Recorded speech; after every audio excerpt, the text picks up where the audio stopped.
Good evening, ladies and gentlemen. Welcome back to ESA Cup. After a fairly long break, we're finally back with the seventh season of ESA Cup. I am super excited. My name is Bozamax, and today I am accompanied by Axia. Good evening. Good evening. I'm very pleased to be a part of the first stream of the new season. Yeah. Bit unexpected, but we will do the best out of it. Yeah, like what Axia means, originally it wasn't planned. We were having a little bit of a different lineup, but yeah, as you know, like it's a new season. Things might not go as smoothly as usual, and we need a bit of time to warm up as a team. But luckily, we have still managed, and Axia is able to jump in to still make the stream possible for tonight. So yeah, as the viewers might have noticed, the stream also got a little bit of an overhaul. You might notice a few new things. One of the biggest changes you will note is that the league is now running on OPL instead of just in Discord, which OPL actually provides some very nice visuals, like the ones here right below us. So yeah, basically what we're going to do today, let's just quickly talk about ESA Cup Season 7. Because of course last week, Thursday, we already spoke about it briefly and we did like the live raffle deciding which team was going to go which group. But today is finally the first day that we can actually start with the league, with the first stage, the group stage. So right now we're in the group stage, where of course we're going to have 5 weeks of group stage matches, where every evening on Monday, Wednesday, Friday, and Sunday we're going to have three matches in the evening, all BO1s, and those are the ones that we're going to be playing. After which we'll go to the Swiss stage. The format is basically the same as the last season, but that's actually a good thing in my opinion, as it was very exciting, right? Right, Axel? Yeah, definitely. Was very exciting, and I'm even more Mm-hmm. excited to see this season here. Yes. Especially because, in my opinion, the power of the teams multiplied by multiple times, and Mm-hmm. I think every team got stronger definitely with roster changes, and they've played very much cups now, like in the break of ESA, and we can Mm-hmm. expect very much from every team, I would say. Yeah, indeed. And just talking about today, of course, today is the first day. We are going to start with Group A. As you can see right now here below on the desk, you can actually see the schedule for tonight. So we're going to start with Yacht versus Minions, after which, right after the match, we'll be playing Pools versus, help me out, because that logo has not been set yet for the team. Raccoons of Anarchy. It's Raccoons of Anarchy. They have a beautiful logo, but unfortunately, they haven't set it themselves yet on Wikipedia, because otherwise, we will be able to show that one. And then it's AGM versus BE, which stands for Before Before Effect. Effect. Before Effect. So Yeah. those are the three matches that we're going to be playing today. Let's start with this first match: Yacht versus Minions. So let's just take a closer look at this match. Yeah. Okay, right. I believe like OPL like is the new system that we're working with. They're apparently having a little bit of an issue right now where some visuals might be loading a little bit slower, but that's fine. There's enough to talk about anyway. Because as far as I believe, the match is still being prepared at this moment, so we do have a bit of extra time to talk about things. But one of the things we can quickly talk about. Let me just quickly bring up my notes here is yeah, let's just quickly bring up the teams we have, like in the like a nice little overview of the teams that are going to be in group one, and this will show us which teams are in group one. I mean, technically you already know this as we just brought up the schedule which shows all of the six teams, but yeah, let's just take a closer look. Apparently what I'm hearing now from the producer is that OPL, like I said, is having a bit of issues, so some visuals are loading a little bit slower, take a bit of time to actually appear on the screen. So I guess that's what we're waiting for at the moment, but hopefully it should appear fairly soon from now. There we go. I believe it's coming up Ah. any second right here. So yeah, indeed, these are the groups from Group A. So if you already watched on the previous stream on last Thursday when we announced those groups, you will already know which groups are going to be there. But these are the groups. And then if we do a little specific deep dive on the teams for today, Minions and Yacht Esports, we can bring up the team cards, and then we can actually show some more information like their rosters, some socials, I believe. At one point, it will show like the worst map, the best map once that information is collected, which it might not be in yet at the moment. But those team cards are actually providing us with some pretty cool information during the as the competition will progress. So I'm actually very curious to see what those will look like. Again, like I said, OPL is just giving us a bit of a headache today. I guess new things never go smoothly, but eventually they will appear on the stream, and then we can hopefully show them to you guys. Learning by doing, I would say. Yeah, so yeah, here's the first team card. Actually, maybe you can talk a little bit more about it. Yeah, we see your esports. I would say known French team, and especially the names that we see in the team are very known. It's basically half of the team is the old Odessa roster, and we know Yeah. that the team was a very good team. I would not debate it in any way. And now they, I would say, uh, basically play together with the half of the Hmm. old Yacht roster. Like we know players like Scrim and Snows. They're all known players from ESA seasons in the past, and I would say we can expect good things from them definitely. Um, Unfortunately, we can't see any win rates or something like that Yeah. because the team, or like most of the teams, haven't played any cups on the OPL website though.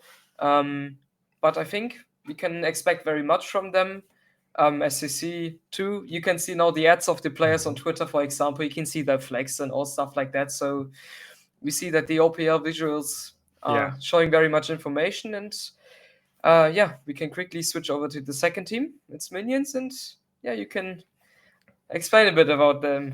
Yeah, sure, minions. So, like you already said, like those little information on the bottom there, like the placement, the total win rate, and the best and worst map, is something you can ignore for now, because of course those are just placeholders, really, as no information is available yet. But then minions, it's a team that has been seeing lots of changes. I mean, it has been one of the stronger teams in the recent months of the console competition. I mean, we've seen them for the first time, like in season 5 of ESA Cup, where they ended up being the second, I believe. Of course, last season they were the finalists, the winners of ESA Cup. But after that, we have seen some roster changes. Some players going to new teams, to other teams, but also a lot of new people joining this team. So Minions might no longer be the same team as you know it, but still in the lead by Alex Nardi, their captain, the owner and founder of the team. He's still there, so still a bit of that Minions identity is remaining. And I'm very curious to see how this will actually impact the performance of the team. Another Yeah, thing we can definitely. yeah, another thing we can also quickly take a look at is the prediction. Yes, indeed. So we have the prediction from our production team. Not everyone has filled it yet, so the information that we are showing is still a bit limited. But I'm hoping that as we are a little bit more going on with the season, that more of our members will actually be able to fill the information in time, so he got something to show. But yeah, again, once the OPL visual is loading, we will be able to show it, and then we can take a quick look. Yeah, there it goes. It's loading now. So here we can see like there's 4 people who have casted a vote so far. And I mean, I'm seeing some mixed results. I mean, especially for this first match, it's kind of like 50-50, which really tells me this match might get very, very close and interesting between these two teams. So I'm very curious. Uh, I'm very curious to see how things will go. But then for the other matches, it's a little bit more one-sided, like especially if you look at Pulse and Raccoons or AGM versus Before Effect, we're seeing a bit more one-sided results. I'm hearing that the match is ready to go, so let's just quickly go to the map bans so we can actually see those as well. And then from there, we can start the match very soon. Yeah, like I said, like again, those visuals just being a bit slow. We're already working on fixing those. Like the OPL website has a great support team that is already aware of this issue, and hopefully we will be able to resolve this fairly soon. But for now, we just need to have a little bit of a patience. But yeah, without too many issues, it should be going very soon. Yeah, there we go. It's loading in right now. So yeah, there we are. The casters are back again, and right below us we can actually see the map bands. It's a little bit small on my screen here, but what I can tell you is that Oregon is going to be the match that we're going to play. If I'm also taking a quick look in the information that I'm getting, Oregon is the match. We're having Yacht Esports as the defending team, right? Yeah, I think so. We have Yacht as the defending team. Um, Yeah, yeah, what and should I then say? It's Oregon in the end, and I don't think that any side picks have much effect on this map. The only very like defender-sided spot here is the basement side, and even now in the meta that is actually played at the moment, even this side doesn't really have like much of a sided or it's yeah, like much affected by any side that you hmm play. Um, so basically, it's like a 50-50 pick, and it depends on their daily yeah, performance, how you or if you win this map or not. hmm We know from Minions that this is one of their best maps. Definitely, we saw it in the past, and we do see it still in other cups. yeah, We saw Minions struggling a bit, especially with that lineup change, because we saw they literally have one player of the winning ESA roster left, and it's Alex Nolfi. And yeah, I know some players too. For example, Hawkrider is going to play today because we used to play together in the team, and Oh I yeah. know they are very strong Interesting. players. And some other players, for example, Tom Fight, I would have never expected players to see in the Minion squad, but I think it's going to like put more fresh wind in the new team, in this team, definitely. And I think they are not very predictable because they are going to play, in my eyes, a very different play style that they used to play. Yeah, I see the map is going to start, and we are going to switch over to Oregon. Yeah, Max. Yeah, Oregon, the Which first map of the day, the first map of ESA Cup Season 7. I'm super hyped that we can finally get going with this beautiful competition. I mean, we have had a break of about 1.5 months. That's more than long enough. I'm very excited to be back. Yeah, I'm very excited to be back again. Like I said, OPL loading a bit slow. So right now on the top, you don't see the name bars for the teams, but they will appear very soon. But as far as I'm considered, it should be Minions on Team Orange and Yacht Esports on the blue team. So that we know. But yeah, we're starting here with the operator bands. The first operator band to come out from Team Blue, from Yacht Esports, is the Nook. Nothing too out of ordinary, a very commonly banned operator in the previous seasons. And this is then followed by Ying, who is also very common to see being banned. So with the first attacking operators being banned, we now head over to the defending operators. Axia? yeah, we are seeing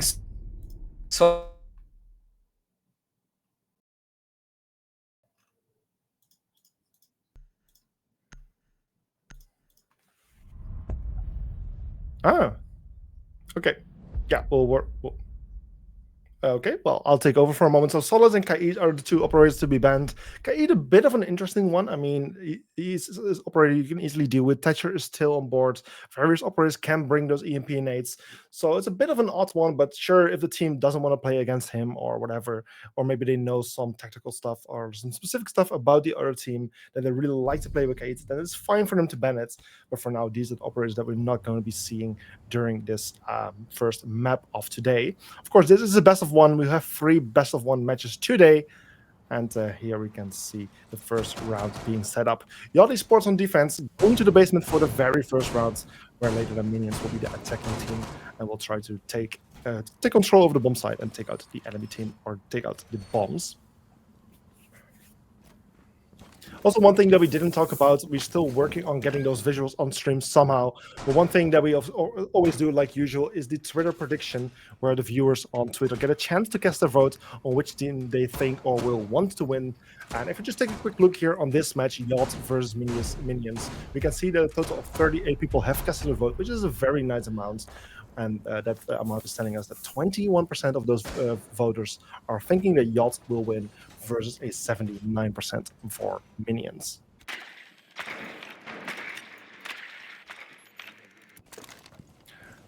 Okay, so as the preparation phase has now ended, it's now up to Minions to enter the bomb site, to enter the building, to find a way towards the building and try to take control over the building.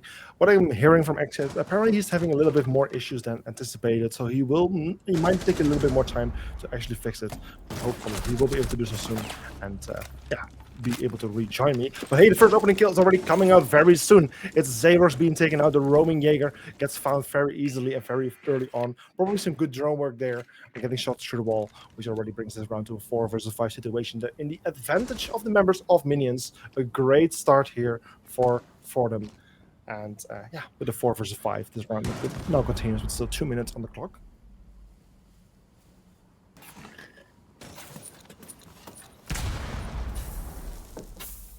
As far as I can see, every single defender is currently playing downstairs in the basement or like near the bomb site, meaning that Minions will have a lot of free space here to actually take some control over the map, approach the bomb site from various different angles, open up those hatches, take out various defensive materials that the defenders have placed. And this way they will have a good chance to actually go for a proper execution here.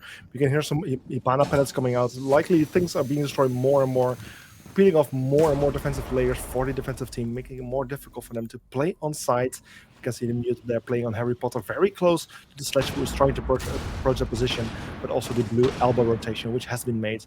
Very strong position, which they will need to take care of, but the nade kill there coming from the Sledge, taking out one more defensive player, 3 versus 5 right now, with Hawk Rider getting very close to the elbow, getting more and more control towards the bomb side, but it's the members of Yacht fighting back. A double kill there from Ruji, the mute, who's playing there at Harry Potter, getting a triple kill, 3 kills there for the mute, bringing us to a 3 versus 2, regaining the lead for his team, but they're finally getting stopped. No, it's not him getting stopped, it's my getting stopped in the killing spree. Hawk Rider with a double kill, bringing us to 1 versus 2, and Alex with the final kill, securing this first round for the side of Minions, putting the score on 0-1.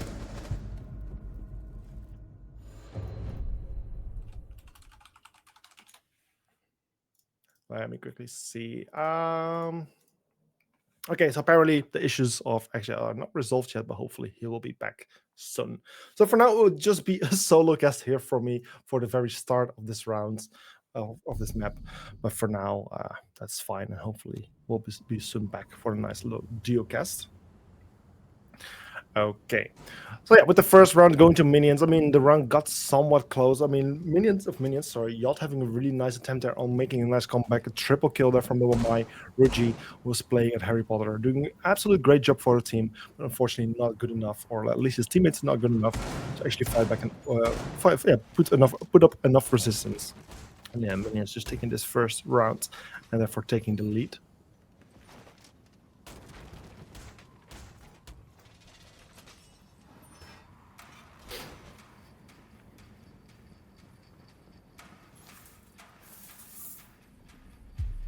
And then again, with the preparation phase ending, the similar kind of setup here from the team of Yacht. The rotation to elbow hasn't been made yet, but with the Frost having a shotgun, I expect her to make it right now. Yeah, she does. So I think the kind of setup from Yacht is very similar to what we have seen in the previous rounds. Maybe just a bit of switching there in the lineup with the Frost previously being the Fenrir. But besides that, I think everything is completely the same.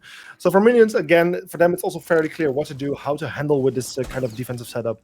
But for Yachts, they just need to do a little bit better than the previous time. They know, or they might know, what they've done wrong the last time around. And perhaps with the proper kind of adjustments, they will now be more successful. What we can see already is that every single member of Yacht is currently playing downstairs, showing that, again, the Minion members will not get too much resistance on the upper floors. Will be able to take proper control over those floors and set themselves up for a nice little execution, with the first member already descending those back stairs. Ibana also soon going to open those hatches, making it even more difficult for the members of Yacht to play safely on site, and easier for the offensive players to get to enter the bomb site or get a nice little line of sight. And then eventually they will start going for the execute.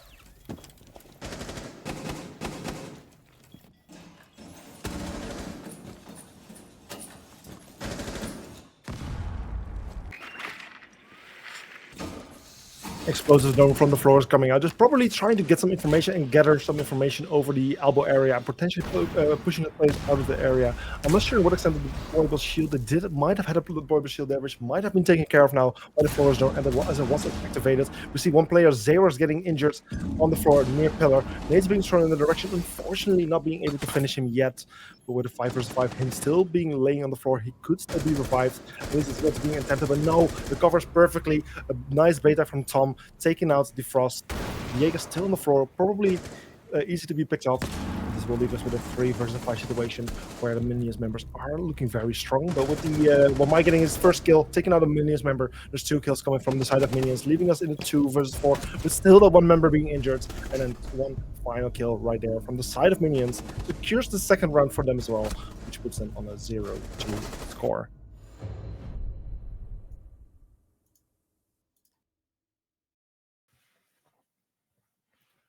So what I'm hearing here from Xia, unfortunately, his headset is completely not responding anymore the way it should be. So like I said, again, this might just take a little bit longer than anticipated. As long as I need, I'll just solo cast. But let's just hope that eventually at one point he will be able to rejoin, maybe with the same device or use a different device.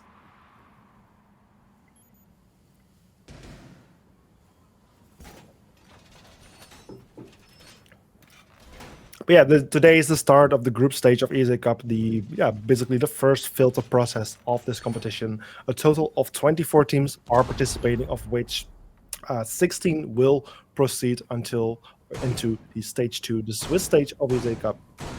So basically, after the 5 weeks of the group stage, we'll be saying goodbye to a total of 8 teams, 2 per group. And the big goal here, of course, for all of these teams is to try to get into the top 4 of these groups, in order to have a spot secured for the second stage.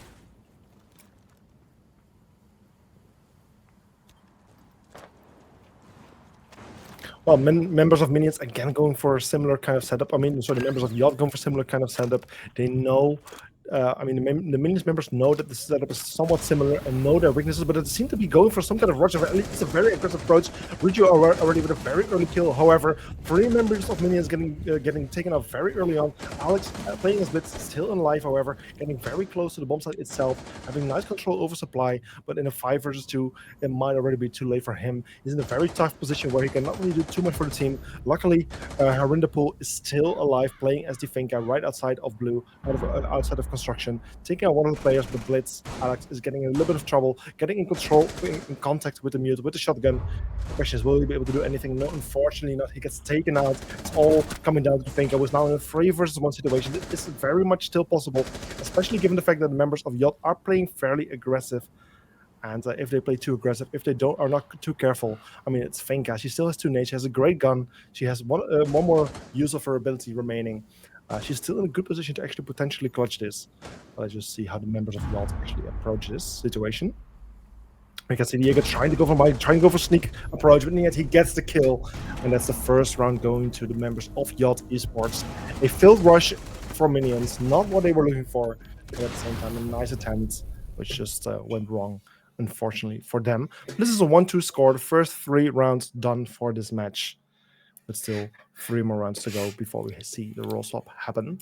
Hello. Can you Hello, hear me now? Axia. Hello. Yeah, sorry, I had some technical issues. I don't know, but I just didn't heard any sound anymore, and my browser completely freeze. So wow. I tried to see as much as possible. Yeah. And I saw now that Yacht won a round. Yeah, a full rush from Minions. It was a nice attempt of them, but unfortunately for them, the members of Yacht read into it, managed to get some really nice early pickoffs, completely destroying and disrupting that rush. And therefore winning that round. Yeah, anyways, we are seeing now the top floor side of Yacht. I'm sorry when I'm talking a bit weird at the moment, because I had to change my headset. Now I'm literally hearing myself through my headphones. Oh, wow. So need to get a bit warm with it, but shouldn't keep me away from casting anyways. We see quite an extended build up from the Yacht side with a headline in the attic wall and stuff like that. So pretty common. They're playing with a shield and trophy. That's one way to play it, and I like it because I like to play it myself. This armory rotation is a bit interesting because you're giving the enemies like a way to look into trophy, so maybe it could shoot themselves in their own knee. Hopefully it doesn't. And yeah, we see now Harry rappelling on the armory window, and Maxime is getting the first strike on Rashaya with the Roni. So Gridlock is out, and Kizura, I think it's Kizura, yes, getting out the Florist. So 2 big impact having operators from the Minion side are already dead. 2 pairs of nades and 1 pair of Florist drones. And the Heart Breacher goes down to Kizura, doing his double kill already, like after not even 1 minute. And he's going for the run out, gets the 3rd kill on the Twitch there, and Hawk Rider is down too. Yeah, it's now the 5v1 situation. We have like 1 minute left. Yeah, not even 1 minute left. What a round. I don't know what that was. The round was literally close after 1 round. I'm coming back here and it's going so fast, man. Yeah. give me some time to get warm with it here, man. Like, to be honest, I was really thinking like, oh, Minion just lost that round because they like rushed, they took a lot of risk, and it didn't pay off in the end, and it was basically like a free round for Yacht right there. But it really seems like Yacht has somehow woken up and is clearly performing better right now. So I'm very happy to see that they're finally waking up and showing some better performance. And that's 2 rounds in a row for Yacht, forcing them to go to yet another bomb site, for which they have decided to go for the kitchen and meeting bomb site. I mean, it's really up to your preferences. I would say that both are very much playable. I do think most teams tend to prefer for this bomb site, for this combination. But Yeah, in the end, yeah, 100%. it's really up to your preferences.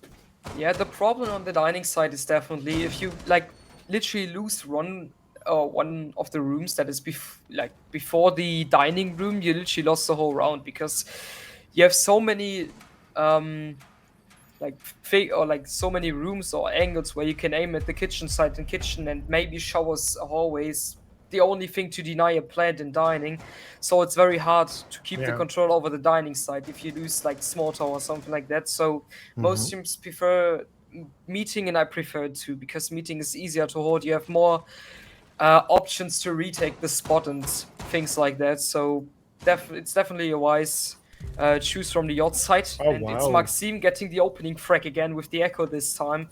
Harry dies again. I think it's the first or second time now as the opening frag, and the Ash is Third. also Yeah. yeah Yeah. takes much utility. Yeah, 3 rounds in a row, the opening kill going to the side of Yacht, like in their favor. That's a huge thing for them. That really shows that they're improving because in the first 2 rounds, when Minions scored their first 2 points, it was always Minions getting their first open kill. So huge improvements here from the side of Yacht. Meanwhile, the members of Minions getting ready for like putting a bit more of pressure on the bomb side. I mean, opening both of those backstage walls and attic walls, giving them some really nice lines of sight and empty points toward the bomb side, which is surely hurts the setup here of Yachts, but there's still loads of work to do. With still some players up, they can easily stop the plan from above, and also the echo is still in place. So there's quite a bit of work to be done here for Minions. But yeah, with the members of Yacht just picking off one player by another, things are not looking great for Minions here. No, not really. It's not the 5-3-3 situation, and usually you want as an attacker, especially when you attack this side, that it's the like looking different. It's not a 5-3-3 against you, 5-3-3 in your advantage. And now we see Hawk Rider gets the reflex, already 5 kills playing support. I would say he's doing his job very good though. Scrim gets a bit of damage there from the breach, I would say, or from the hedge, and yeah, it's 4v3, 1 minute left for Minions. It's still doable. They have the used both hard breaches. I would say yeah, they used Yeah. both. So it's perfectly built up for them to go for a plan possibly because they don't have smokes, use their flashbangs now, but they still have enough opportunities to hide behind desk or something like that. I hope they expect the castle there or like Yeah. drone the castle there because he could have very much impact if they want to try I to plant. Yeah, Xerox now gets the next frag on Hawk Rider, 4v2 now. Rashaya with the refrag on Maxime, and yeah, now Minions trying to push forward to Kitchen to possibly go for a plant there. Xerox dropping down, throwing a grenade to maybe like taking a bit of vision from the Minion side. Now he shows that he's playing there, and yeah, Minions now trying to get a bit of impact on the meeting side. They don't expect the hedge actually. It's Kizura getting the second kill of the round for him, and Scrim in the end gets Alex Nolfi there. And yeah, we see 3 rounds now for Yacht, completely dominant. They yeah. lose 2 rounds in the beginning of the match, and after that they instantly bring 3 rounds and win also a side that usually the attackers win. I don't think I think the defense rate on meeting is like 40%. Yeah. Or on console usually. Hmm.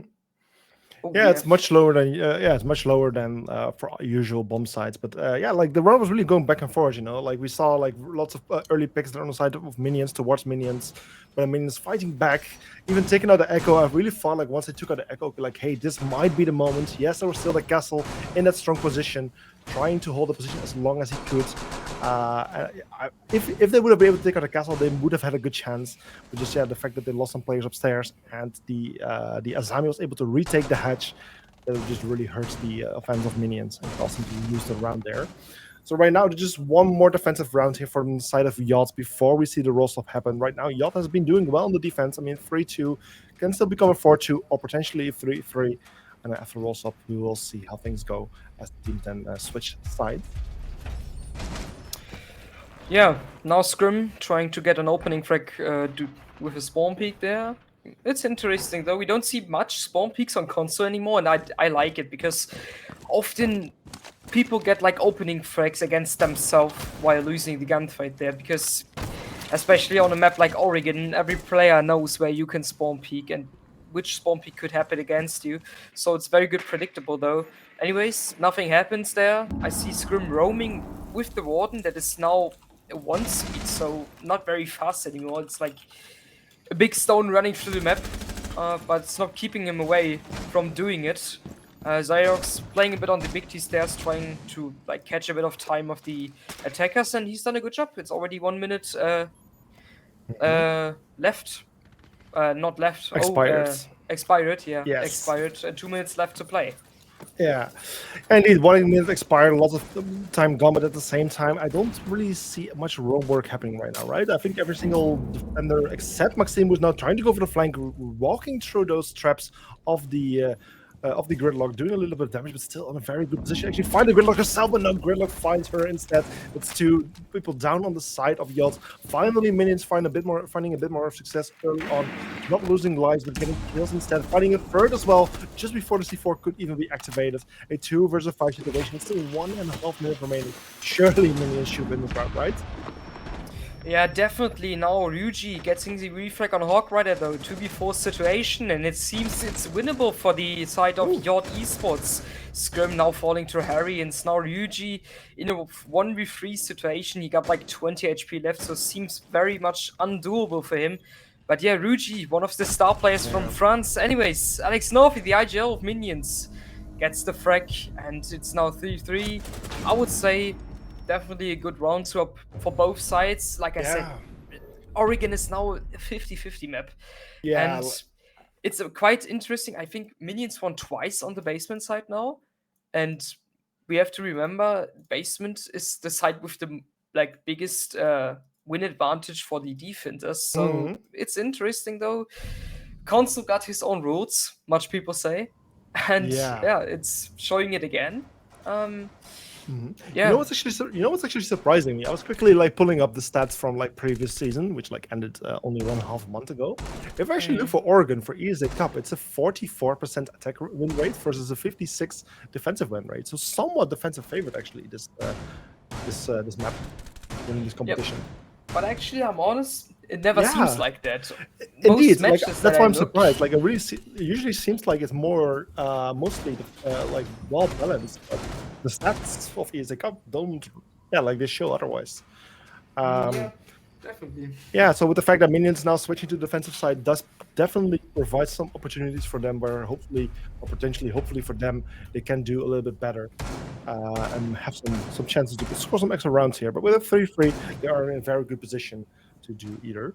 So yeah, with the Russell happening, it's now Yacht as the offensive team already getting in very close, a very early engagement with Maxime playing as the Ash. Another player from the left approaching, trying to help his teammate, but doesn't know about the Ash position. Unfortunately, gets taken out, gets punished for his aggressive play, and already very early on, it's a 5 versus 4 situation. Yeah, and it's a very like impact having opening frag there because Wamai is now dead, and we all know that Wamai loads his utility while being in the game. It's not like Jaeger, you put all your free ADSs and you've done your job with your utility, and so will have much impact. Otherwise, the Mozzie, he can still catch the drones of the opponents there. Maxime is now falling to the frost, I think. Yeah, through the main stairs window. Quite a nasty angle, but it's well known, definitely. Rashaya now gets the frag there on Maxime. And yeah, it's the gunfight between Scrim and Rashaya. Rashaya playing very aggressive there with the Echo, but we see the 1.5 scope there, having much impact there on the gunfight. Ryuji falls, Tom fight falls to Ryuji for, with an 8 though, and now we have the 3v2 situation. Yeah, the ace on the yacht side now standing in the closet, maybe trying to go for plants, goes in gunfight with Alex Nerv, you know. It's 130 left, Ooh. gets the next frag. Yeah, 3-1, Rashaya left with the Echo. Still doable for him. He's well known. He's on yellow ping. So, Oh, oh my god, the frost trap gets the impact that we all know. You can pick yourself up now with the frost trap. Maybe true. Kisura. Yeah, he doesn't check it, but yeah, it's Aerox in the end. Gets the frag on Rashaya, and yeah, Yacht gets the first round in the attack while playing the first attack for themselves. Yeah. And we see I wouldn't say much people expected that. It's like the ESA champions are now struggling a bit, Yeah. and Yod is doing a very good job though. You need to remember, I wouldn't say Yod is the team that has the pressure on their shoulders. It's more Minions because they have more to defend. And now we see Minions is struggling a bit, and maybe it's a bit in their head, a bit in their mentality. And maybe Yacht uses it for their advantage because in my eyes they play a great siege at the moment. Yeah, indeed. Yacht's surprising us with a very strong attack here. Like the Echo almost trying to pull it off. I'm not sure if you noticed, he threw an impact towards the person in the frost, but unfortunately, just thrown a little bit too close, too far away from the player. Almost he would have been able to take him out and stop the self revive. But either way, he got taken out by another player. Yeah, but just seeing a little tactical timeout happening here. I'm not sure what's going on. One player's left on the side of Yacht and hasn't been rejoining, and hasn't also It's informed Scrim us. actually. I would, yeah, it's Yeah, Scrim. but I'm also not reading anything in the chat here. But as we're now seeing more people of Yachts leave the match, I think we're getting a rehost here, unfortunately. So we're just going to be switching back here to the casters, so we can actually just talk a bit about how the match has been going so far, and then we can hopefully resume this match fairly soon. Yeah. So yeah, unfortunately, there the match needs a little rehost. I'm not entirely sure what's going on. The match chat stays empty for now, but with this 4-4 score. Sorry, no, that's not a 4-4 score. Of course, it's a 4-3 score that is going. That is right now. That's where we're going to see the rehost with, and hopefully, the players and our observer is able to reset the match fairly soon, so we can restart this match. But actually, what do you think of this match so far? Surprising, I would say. I voted for Yacht personally, but I wouldn't expect Yacht is playing so good. Especially, I Hmm. thought it's more like of a close match, and now we see Yacht was able to win 3 rounds in a row and win their first attack instantly. That shows definitely that they know how to play against a team like Minions. Minions does have a new roster, yeah, definitely, but I wouldn't say the quality of the players got worse. It's just like maybe they didn't had like enough time to train together, practice together, work out strats and stuff like that. And Yacht, we know they know each other very good.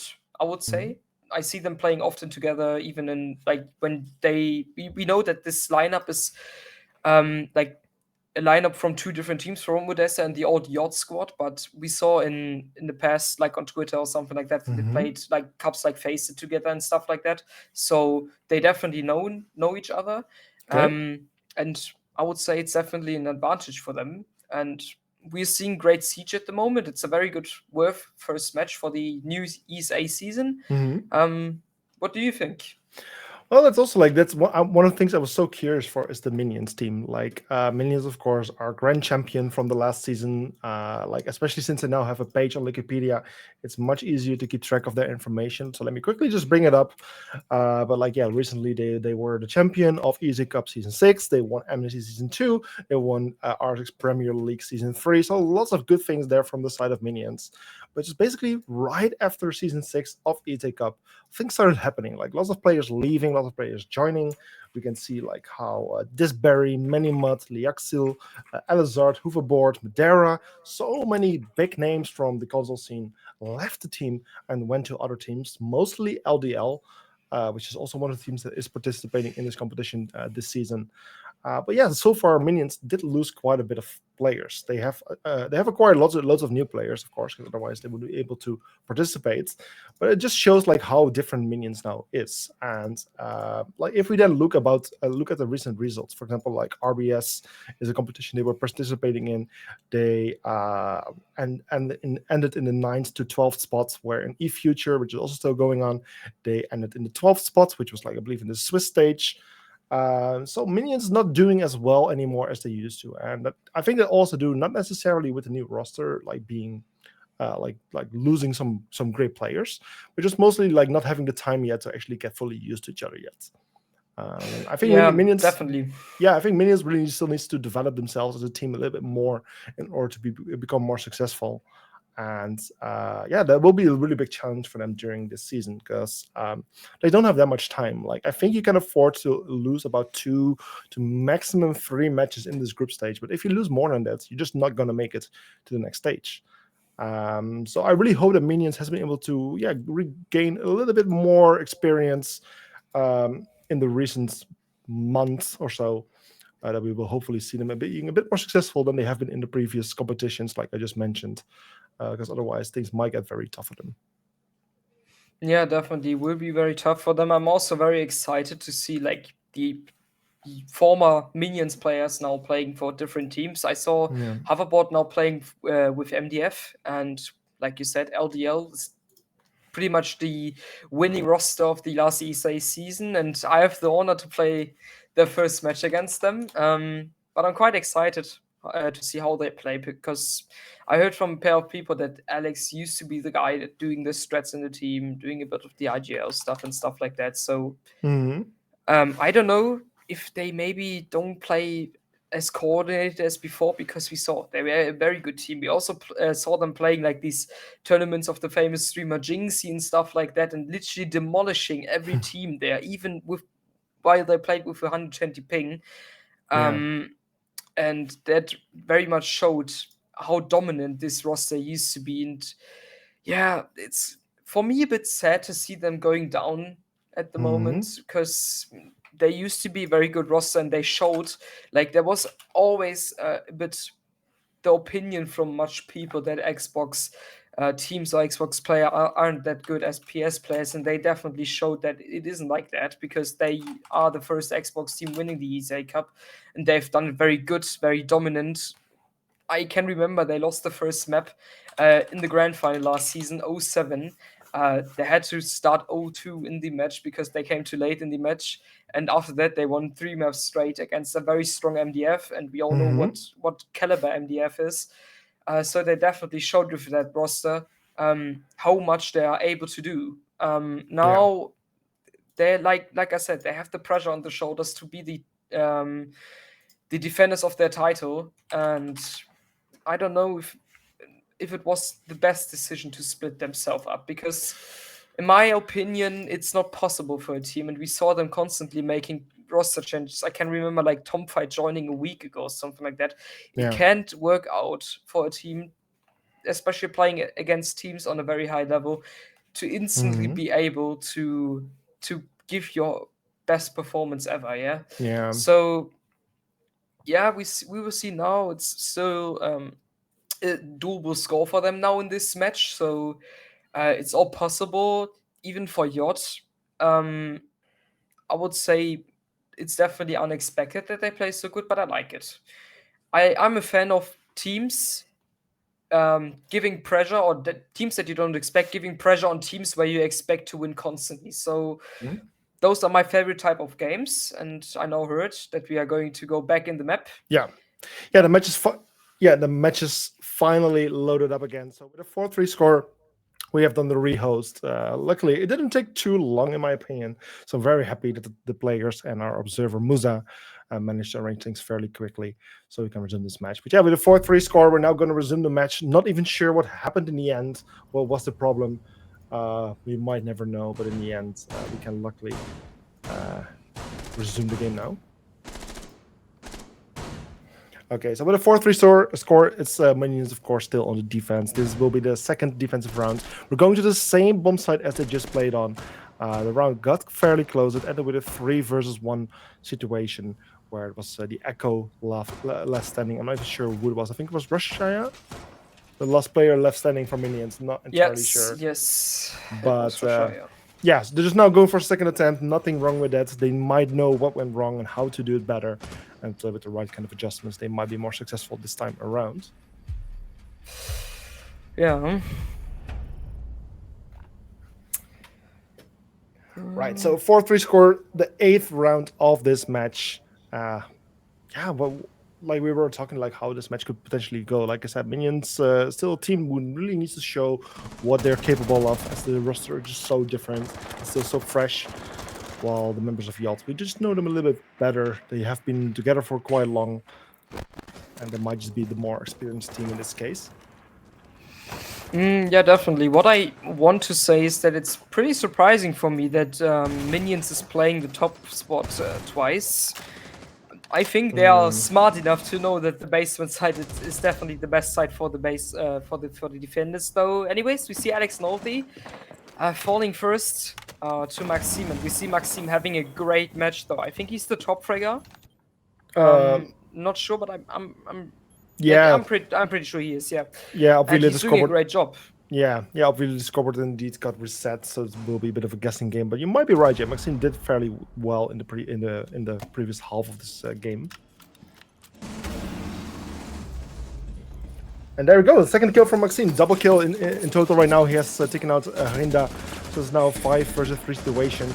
Again, Minions in a bit of a struggle, you know? Like, it's even Hawk Rider getting in a bit of trouble, falling back from further back into the Dorm's main hall, where he's now like just waiting for those attackers to come around the corner, try to pick off one of them. On the window, there's even one attacker going to repel, almost taking him out, but still barely alive. He's still in the play, but he will be in a very tight situation. And with the Goyo canister exploding right behind him, he did not even have a chance to escape, got taken out, and now it's all coming down to Roshaya. The Wamai in this 5-1 situation gets finished off, and it's a flawless round here for the side of Yacht, putting them on a 5-3 score.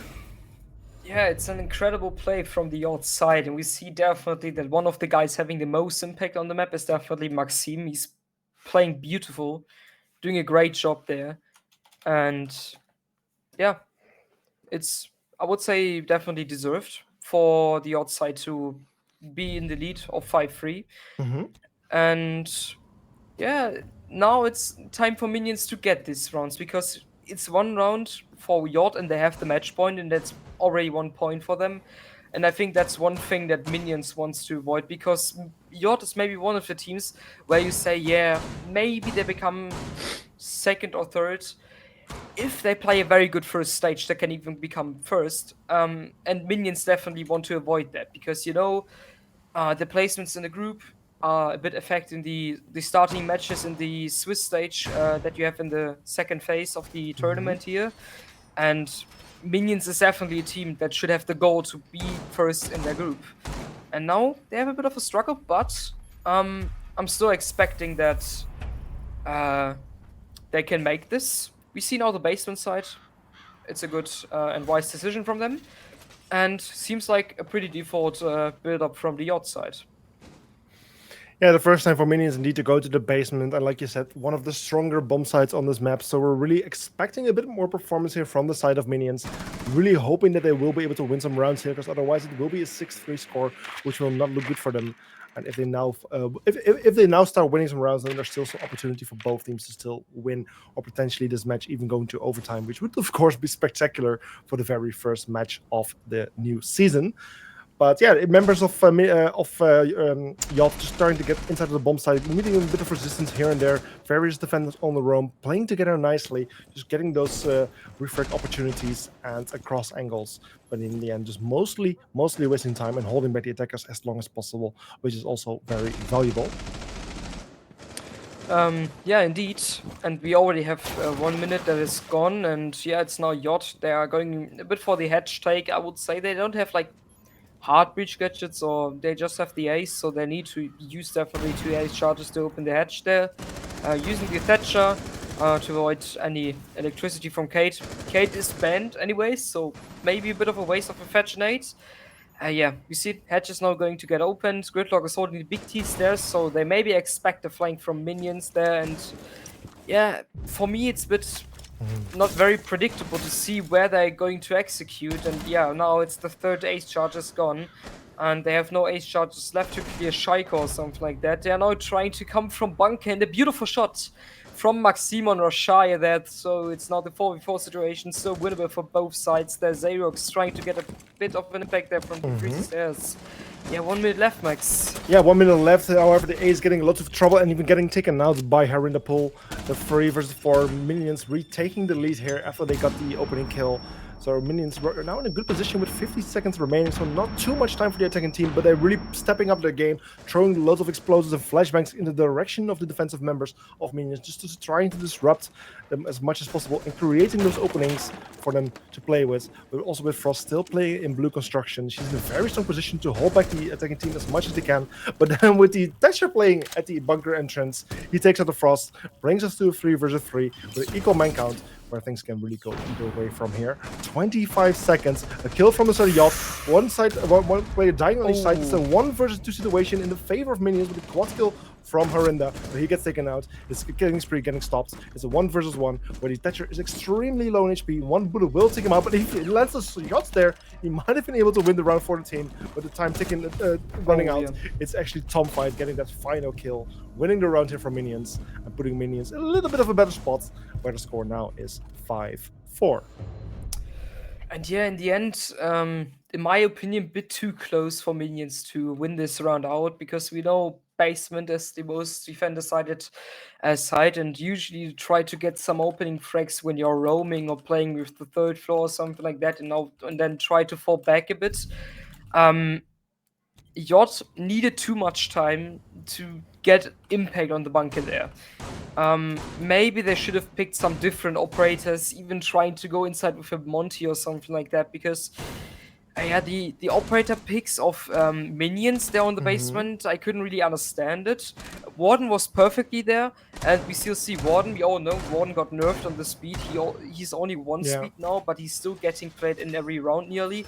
And I don't really understand the frost, especially on basement. You don't have any windows to put your frost mats, and um, Yeah. at the moment you can pick up yourself.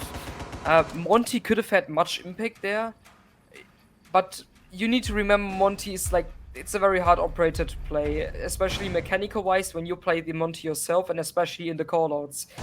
Um, I'm like I'm a guy that likes the shield play definitely, but you see it much in pro play. You see the blitz often in pro play at the moment, and maybe the console players should try to do it themselves. Yeah, you always have the gap between console and PC. Just two complete different environments. Like you could almost compare to how like a European team can be so different to a Brazilian team, really, like a South American team. But yeah, that same difference we're seeing here as well. Meanwhile, the round going on. First member of Minions unfortunately losing his life, but then refracking immediately, or at least evening things out again, as then it's now a 4 versus 4. Where the man count has been evened out again. A little bit of damage there on the Ash, but still like a decent amount of HP remaining to play with. So we'll still in a good position to actually mean something for the team. Attackers also stacking up to go for some hard breachings here, but C4 being thrown from right behind the bed, hitting the target, but not well enough. 50% damage there on the Thatcher, but unfortunately not being taken out. And yeah, we have 150 left. Roshaya now playing in the trophy room. I hope for Yord that they know that he's playing there, because he could have very much impact there in the end of the round. We see now Scrim placing some claymores outside to avoid some jump outs against them, and it's still Maxime playing there on the top main stairs. Doesn't expect the swing there from Harry, and Harry gets a very important kill on the top fragger of the yacht side. It's now 3v4 situations in the advantage of Minions. And yeah, Minions seems like they're getting stronger and stronger now after the rehost, and doing their job perfectly there in the defense. Kizura pushing out through to Trophy, gets the refrag there for his teammate Scrim that fall down to Roshaya. Roshaya gets fragged by Kizura now, and it's 1 minute left. 2v3 situations still winnable for both sides. More in the advantage of Minions, definitely, if they play safe now.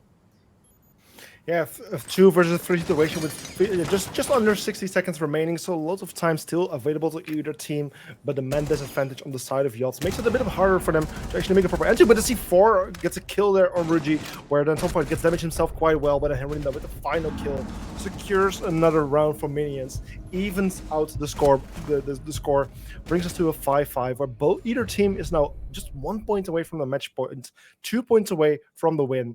And like I like to say in the situation, the upcoming 2 rounds are going to be very important, because either we're going to have a winner and a loser, or we're going to overtime. Yeah, definitely. What do you expect, Max, if I can ask? Right now, we're seeing Minions on a 2-round win streak, and they're certainly doing better than we have seen them like over 2 rounds ago. So yeah, the momentum is with Minions, but at the same time, they now are in this position where they need to go to the lesser preferred bomb sites, just like Yacht needed to do. Yacht managed to pull it off. But the question is, will Minions be able to pull it off? And that's where we're having a bit of questions. I think potentially the Yacht will be able to win this one. Will be able to win this offensive round here. We'll be able to put them on a 6-5 score, but then Minions has the chance to go back to the basement, where they did play very successful. And then this match could potentially go to the 6-6 and bring us to overtime for the very first match of ESA Cup, which would be spectacular, but that's what I'm expecting.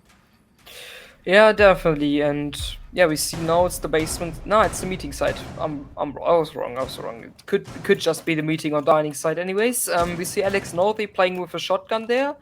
Maybe on Big T stairs. It's a very common position there. We also have the Aruni now in this match, Castle, and yeah, the rest is very much the same operators that we saw, but seems like an interesting strat there of the minions side. And we see Maxime pushing through to the basement, maybe trying to nade from the basement hedge or something like that, and maybe get some and frag in the meeting side there. Anyways, it seems like it's a bit of a different build-up that Yacht is trying to do than Minions, because Minions just try to go from one side, and that was Big Tower. Now Yacht is trying to come from multiple sides there, from the basement, for example.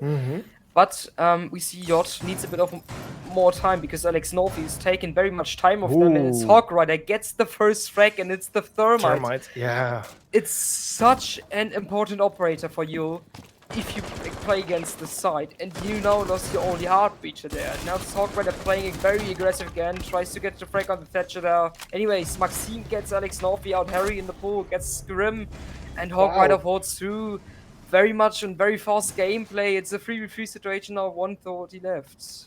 Yeah, it's almost like we're playing team deathmatch. Lots of kills happening from either side, but right now it's a 3 versus 3. But still, half of the round remaining. 1.5 minutes to go.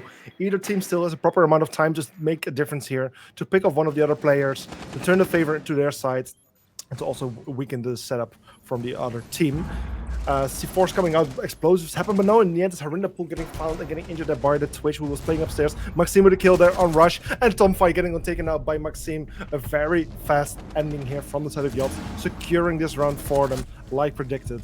And now they will bring this match to a 6-5 score, match point for Yacht. And now all eyes will be focused on Minions. Will they be able to win the upcoming rounds on a more preferred bomb site, which is going to be the basement bomb site, or will they not succeed and will the first match of ESA Cup season 7, go to Yacht Esports? Yeah,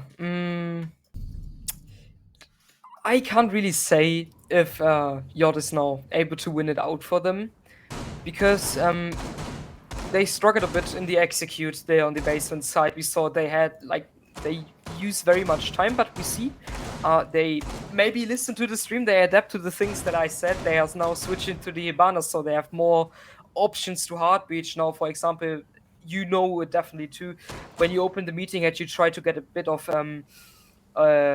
breach to the side of Harry Potter and Shaiku to get them players out of the pillar side there, and they didn't manage to do it because they just had one A charge left, and it got easily shot by Harry. Maybe they have a better chance now to do it.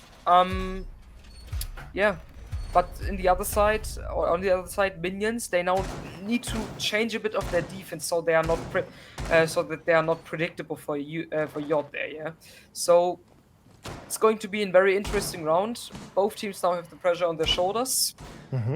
Yeah. Yeah, I'm just trying to remember. Do you remember how the previous round went when Minions played basement? Like, what was the score? Minions won. Yeah, Minions won, but do you remember how close it was? 1v1 was it in the end. 1v1. It was Oh, yeah, fight against. Right.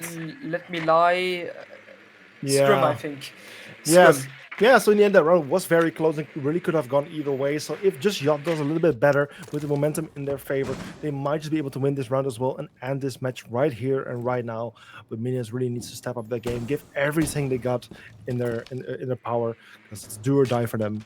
And I'm just very curious to see how they will do. It seems like that every single defender is downstairs. Am I saying that correctly? Yes, I'm counting 5 bodies there on the basement. So the members of Yacht are getting lots of free space here to make advantage of, to secure the top floor. We can open some of those hatches, weaken some of the setup of the defensive sides. And then likely with about 1 minute to 1.5 minutes remaining, they will be able to put some real pressure on the bomb site itself, which is very favorable for them. Yeah, definitely. And we have 130 left now. They are trying to do the things that I said, trying to do pressure against the Shaiku spot there. Unfortunately, the Hibana charges are getting shot, but Maxime, with a beautiful nade there on Harry, gets the Warden out, and that is a very impact-having operator there, because Warden was definitely the most operator with the most impact there on the defense side, and he also had the most kills for his team. So we see now that Yod is trying to get the advantage for them. It's 1 minute left. It's Maxime now Oh, going the for the drop. Fenrir. It's getting blended by the Fenrir gadget there. And now Hogrider gets the frag too, as well as Alex Northy. And you see how fast this shit can went to the other side there. 2v4 now as Roshaya gets Kizura.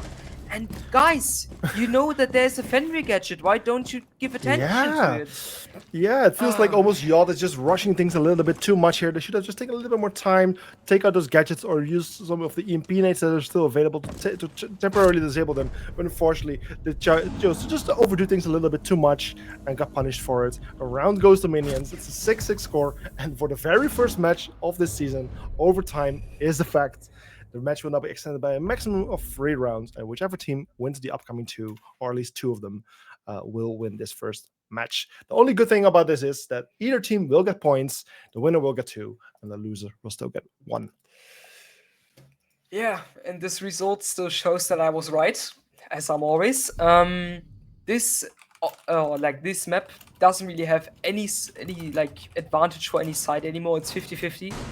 And we see it happening. Both teams won 3 rounds on each operator roles. And yeah, we now see it's Yod again on the attack. They're trying to play with the blitz now. Maybe it's going to be a rush. We don't see any hard breaches there. And maybe Yod is going to be like a bit. I don't know. They look a bit idealist. They don't have really much of an idea at how to work against these minions defense now because they lost, I think, twice or even 3 times on that side. So it definitely means that they now have or need to get different ideas to attack this spot, and they're trying to do it with a rush. It's a blitz and a line, so it's going to be a very fast thing, but not from the bunker side. It seems like more it's coming from the lobby side.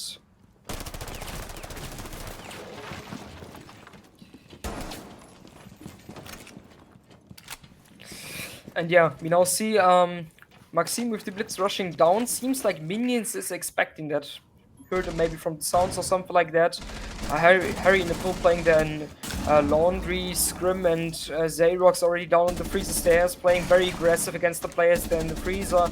And yeah, we don't see any frags falling down at the moment. It's Maxime rushing down with the blitz now, having a very bad position for himself there. Trish is going to get the mirror window there. Maxime falling down to Alex Northy there. 4v5 situation already. Blitz is down. Harry in the pool forwards 2 to Scrim. And it's 4v4 now. 2 minutes left, and they are already in freezer and in laundry there. Yeah, very aggressive start to this first round of the overtime. 2 casualties on the side of Minions versus 1 on the side of Yacht, with the Twitch being extremely low, being able to take it out, but just 1 bullet will already be enough. So this guy's still in a very dangerous position. Reggie done with a kill there, but then Alex Norrie with response taking him out immediately. A nice little refrag. A 3 versus 2 with also the Thatcher losing loads of HP and getting finished by a nice C4 throw. A 2 versus 2 equal man count with still more than half of the round remaining. Loads of opportunity here for Yacht to just regroup themselves, try to find a new way to approach the bomb site and find a bit more success. While the members of Minions can also take this little break here to just position themselves a little bit better, a little bit more spread out, or in a bit of a stronger situation, which hopefully helps them to defend a little bit better. Yeah, definitely. Now it seems like a bit that Yot doesn't really have any idea how to push there. It's Scrim fighting alone against the Fenrir there and doesn't really expect that there are that there are still 2 people on the side. Now Tom fight grabbing the kill against Xerox, and yeah, it's now Scrim in a very bad position for himself. Minions got a very good cross there. He doesn't really know that Mute is playing so deep in the pillar there, and it seems like it's very unwinnable for him. Still uses his air charge there. Tries to get the frag there on Tom fight that is playing in the supply side. Alex North is still playing in pillar. And yes, Scrim tries to dance a bit around, maybe to like make it more unpredictable from where he's coming from, but he still thinks that somebody is in bunker, and it's now Alex Northy gets the frag for the Minions side there, and Minions is now in the advantage for them. I guess it's the first time in this match. It's the first time in the match after they've got the comeback when they was attacking to lead this match, and it's very important for them because we saw that they are able to attack definitely. They won the first 2 rounds straight, and maybe now Yord is a bit demotivated because they lost so important rounds in the end. And yeah, maybe Minions got even more motivation to win it out now because they know it is a very important win for them. Because, like I said, Minions is definitely one of the favorite teams here in this Yeah. tournament, and they know that they need to get this first place. Yeah, Minions definitely in a very good position, of course, because the momentum in the favor. They are on match points. Plus, they just need to win one of the upcoming. Excuse me, one of the upcoming two rounds, whether it's the defensive round or the offensive round, whatever suits them, they just need to win one of them, and yeah, therefore they just find themselves in a good position. It's hard to say which team does better on which side because in the end, both of the halves were a 3-3 split. So that's the only thing that's a bit of a question how things will go here. But yeah, just winning the first overtime round is huge for them, which yeah puts them in a nice little position on the match points. Right now, we will start with potentially is going to be the final rounds, but if it's up to Yacht, of course, they're going to give them maximum effort to stop Minions as much as they can, and hopefully win the round in their favor. Yeah, definitely. Yeah, like you said, we see. You did say we see now the top floor side, isn't it? No, yeah, it's the top floor side, and I'm trying to figure out if they play any different operators than in their defenses before. It's a bit hard to remember because they were the first people to play the defense side, but it seems like it's pretty much the same. It makes sense that they put Maxime on an operator like Mozzie. Anyways, it's Roshaya gets the frag on Kizura, and it's Wamai falling down to a nade. Um, yeah, how funny does it sound? Anyways, Scrim is falling down too. It's the Warden that is out now, and it's a very good position for the minions now. Yeah. I mean, it's a good position, of course. They, a very clear man advantage, but so as I'm speaking, is Russia being taken out, the Gridlock losing her life, still 3 versus 4 in the advantage of minions, but it's certainly one thing that might hurt their offensive rounds. So they will need to be careful, especially as they can no longer defend their flanks as well as they could before. We do see some kind of explosion happening from below. I'm not even entirely sure what just happened there. Near like the A, so it might have been just an explosion from themselves. But at the same time, it's the Mozzie getting another kill, bringing us back to an equal man count of 3 versus 3, 2 versus 3 in the advantage of minions right here, which is Mozzie and the Goyo left standing. This round could go to minions right here and right now, but with 1 minute and 15 seconds, there's still a lot of time to cover, a lot of time where still a lot of things can happen. Let's see how this goes. Yeah, 3-3 now. Maxime, the top frag of Yacht's still alive, so it's still possible for them to win this out. He's throwing his C4 maybe a bit wasted there for the late game, and does unfortunately not get the frag on the Ash there, misses the head very short. And yeah, Xerox gets the frag on the ace there. Alex North a bit too aggressive, peeking a bit too hard there. Harry gets the diffuser back for his team, and it's now 1v2. Tom Fight gets the frag on Xerox, and now it's the top frag of the Yacht side that could save the overtime still for his team there. Maybe even the one round for his team now, and yeah, doesn't really seem like he's able to win it out because now it's Minions being in a very good, impactful position there. Yeah, Maxime tries to avoid the plant there anyways. Ooh, Harry gets the plant down. Maxime gets a wonderful kill there on Harry. It's now 1v1. It's between Tom Fight and Maxime there, the top fragger from the French side against the top fragger of the... no, it's against the second top frag of the Minions side there. Maxime tries to confuse a bit Tom Fight there, maybe trying to go for a defuse there. No, he doesn't. Still expecting Tom Fight to peek him there.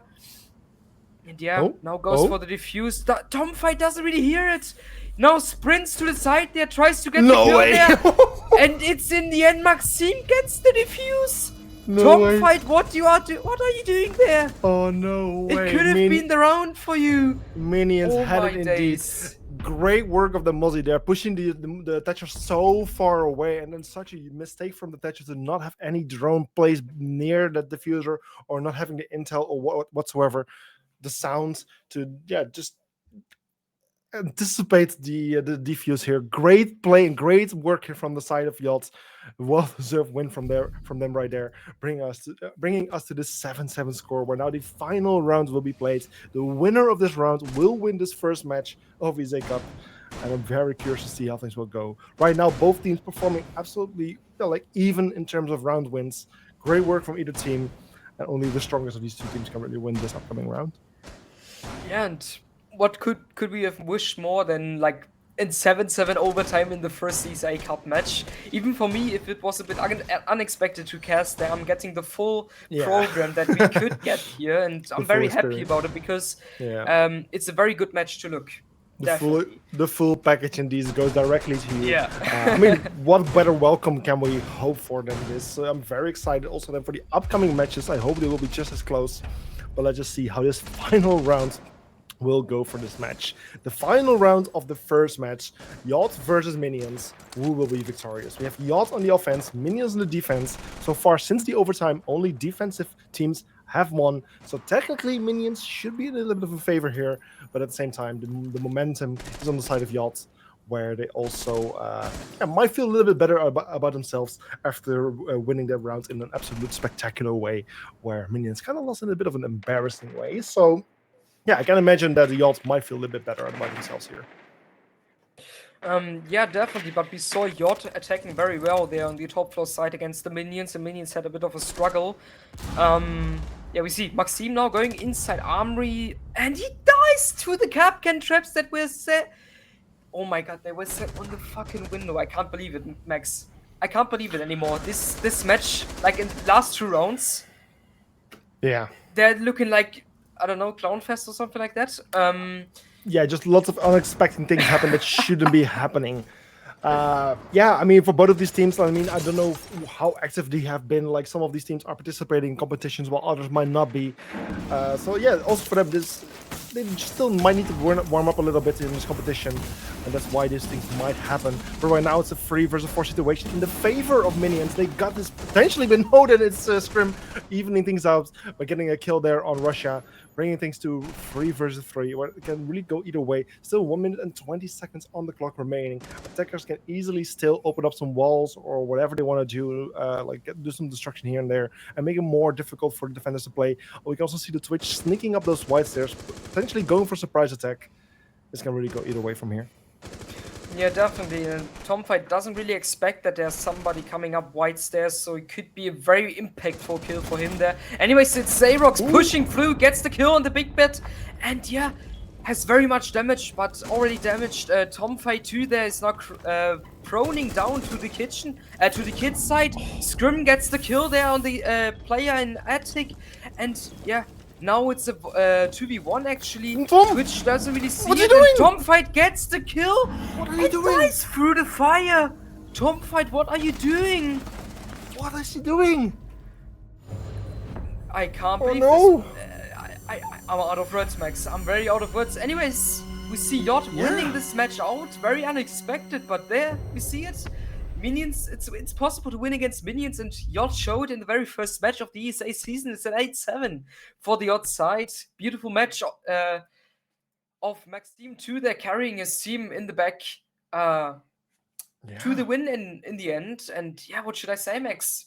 So many, like, I just have question marks in my head now. Some very unexpected things happening here from the side of Minions, like the ninja diffuse, taking out yourself by stepping in the fire of your teammate. Those are just things that shouldn't happen, and I think it's a good moment for Minions to really rethink what happened here and to find a way to improve themselves as a team. Like, yes, they are a newer roster. They might still get used to each other, but these are things that should be avoided at all costs. And I hope this can be a learning moment from them, because then they still have a proper chance in the remaining matches of this competition. But yeah, Yacht is off to a good start. I'm very happy for them to actually make a nice entry into the competition here. And I'm very curious to see what else we got from them in the upcoming weeks of this competition. I'm not sure what extent we can quickly put the schedule down here at the moment. I don't think we actually have it on this visual. Let's see. I might just take a bit of time again with OPL being slow for now, but I can also just bring it up myself here on one of my own visuals. What I can see is, let me just... Yeah, it's already loaded in. Okay, perfectly. So what we can see is that we'll have Pulse Nation versus Raccoons of Anarchy right after this match, and then AGM versus what was the other one? AGM versus Before Effects. Those are the two matches that we will have after this match. So we're just going to throw a bit of a break of about 5 minutes. Then we'll be back with the second match. So stay close, just get a drink, visit the toilet, grab a snack, and I'll be right back. See you guys soon.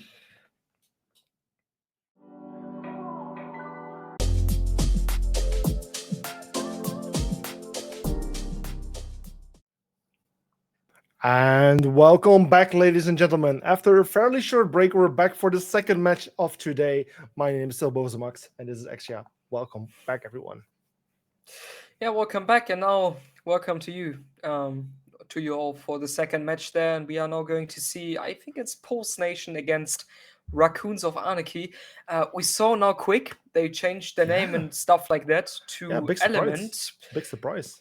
I don't know anything about that. I've not seen any org announcements or something like that. Maybe they are just a team without an organization now anymore.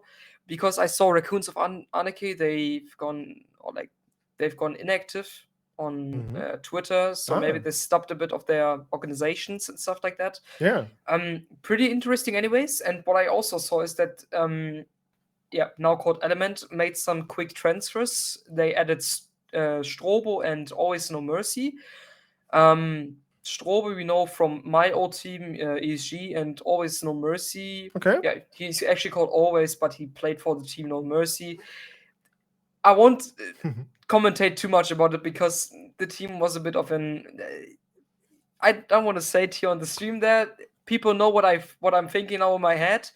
Anyways, Mm, quite interesting because I don't know if these players are playing. we'll But see we in a see, moment. yeah, but we see they had some roster changes. Yeah.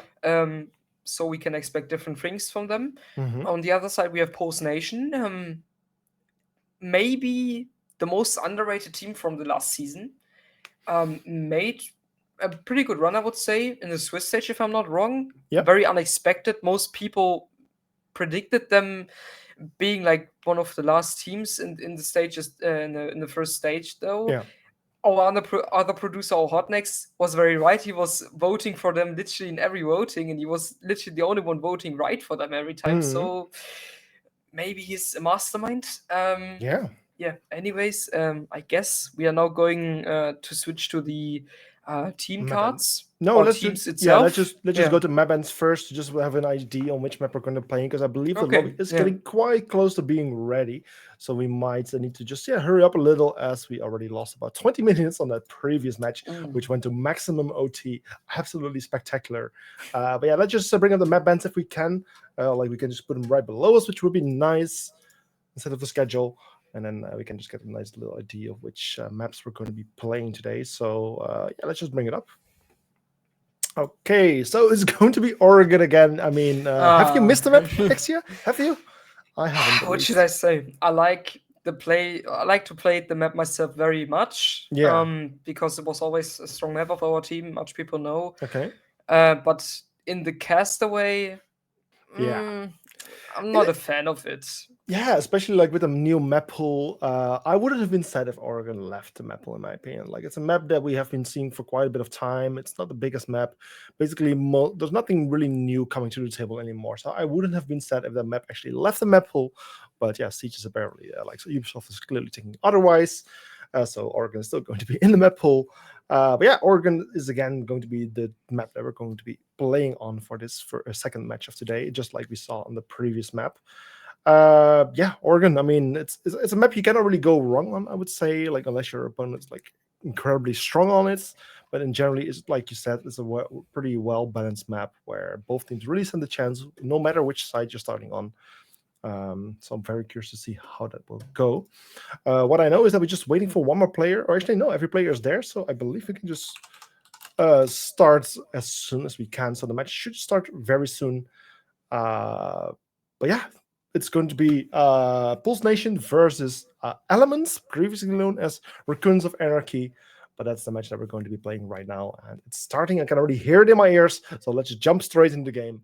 And let's start with the second match of today on Oregon. And yeah, it's now Oregon again. Like I said, it's not called Oregon without a reason there, but anyways, it's a very cool map to see because we still see that teams are managing to play different, or like play it in different ways with different strats, new strats, and stuff like that. Especially now teams on console trying to copy a bit of the PC scene, what I'm always a fan of. Mm-hmm. Um, Okay, yeah. and yeah, we now see first ban was Flores, second ban on the attack side now from Element is going to be the Ying. Okay, Okay. two very default operators to ban. I would say good operators to ban, especially when you play much shields in the defense there. Hmm. For example, for Pose, Ying always a good ban there. Especially when you want to avoid to play Warden in every round, because in my eyes, if you have Ying on the map, you should try to use it at least on two sides, and that's the top floor and the second floor. Not the second floor, the basement floor. Yeah, Solace, the first defense ban, and last ban is going to be the Fenrir. So we see four pretty much meta operators are going to Hmm. be deleted out of this round here. And Max, yeah, um, what do you expect to see from Pose in their defense?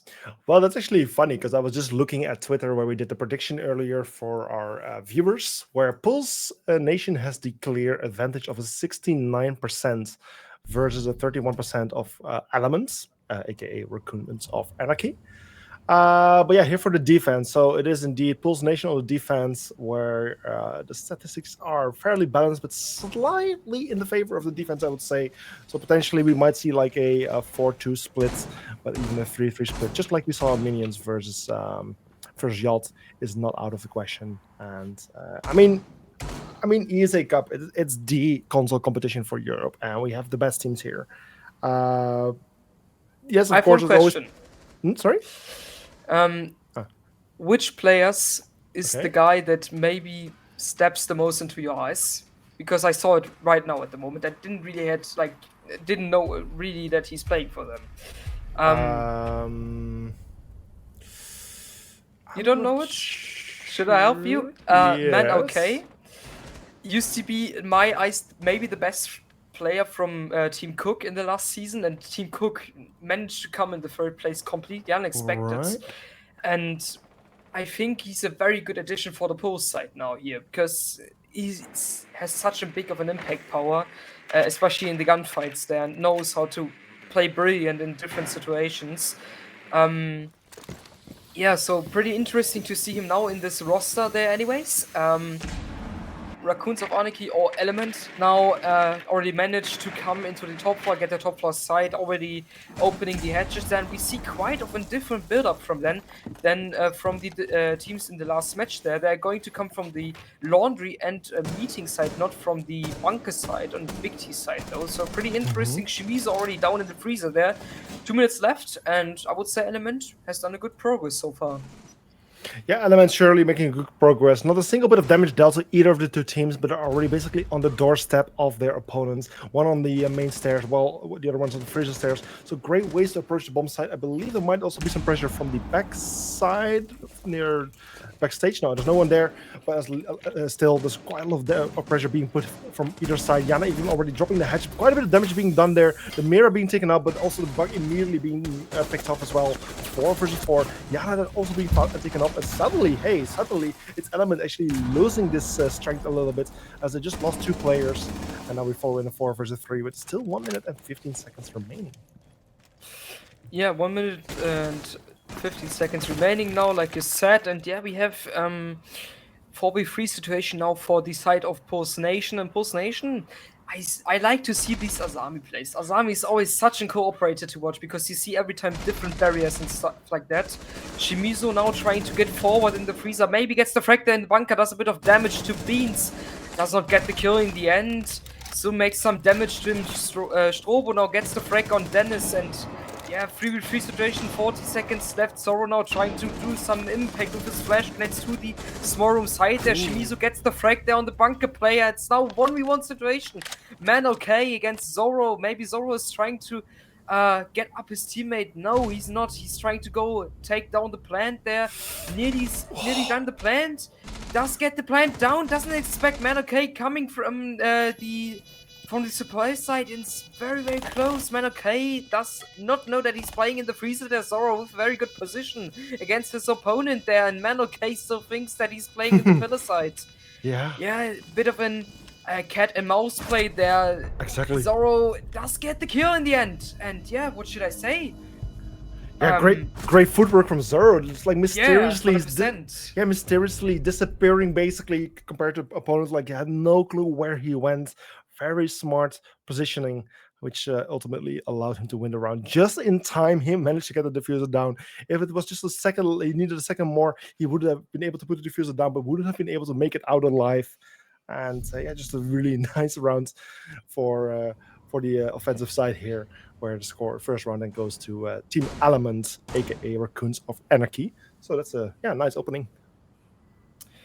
And yeah, in the end, maybe we saw that Post Nation didn't really had enough info left in visual stuff or something like that because we saw Manor clearly didn't know that Zoro was playing in the freezer. And if I'm honest, I would be a guy looking or like the first thing where I would look into 1v1 situation is definitely the freezer side, especially when you're playing in laundry, because freezer is one of the most impactful positions that you could have, especially when you stand like on these tables there in freezer behind the lockers thing and stuff like that. So in the end, maybe a bit lucky for Zoro, but it was completely good played from the side of Element there.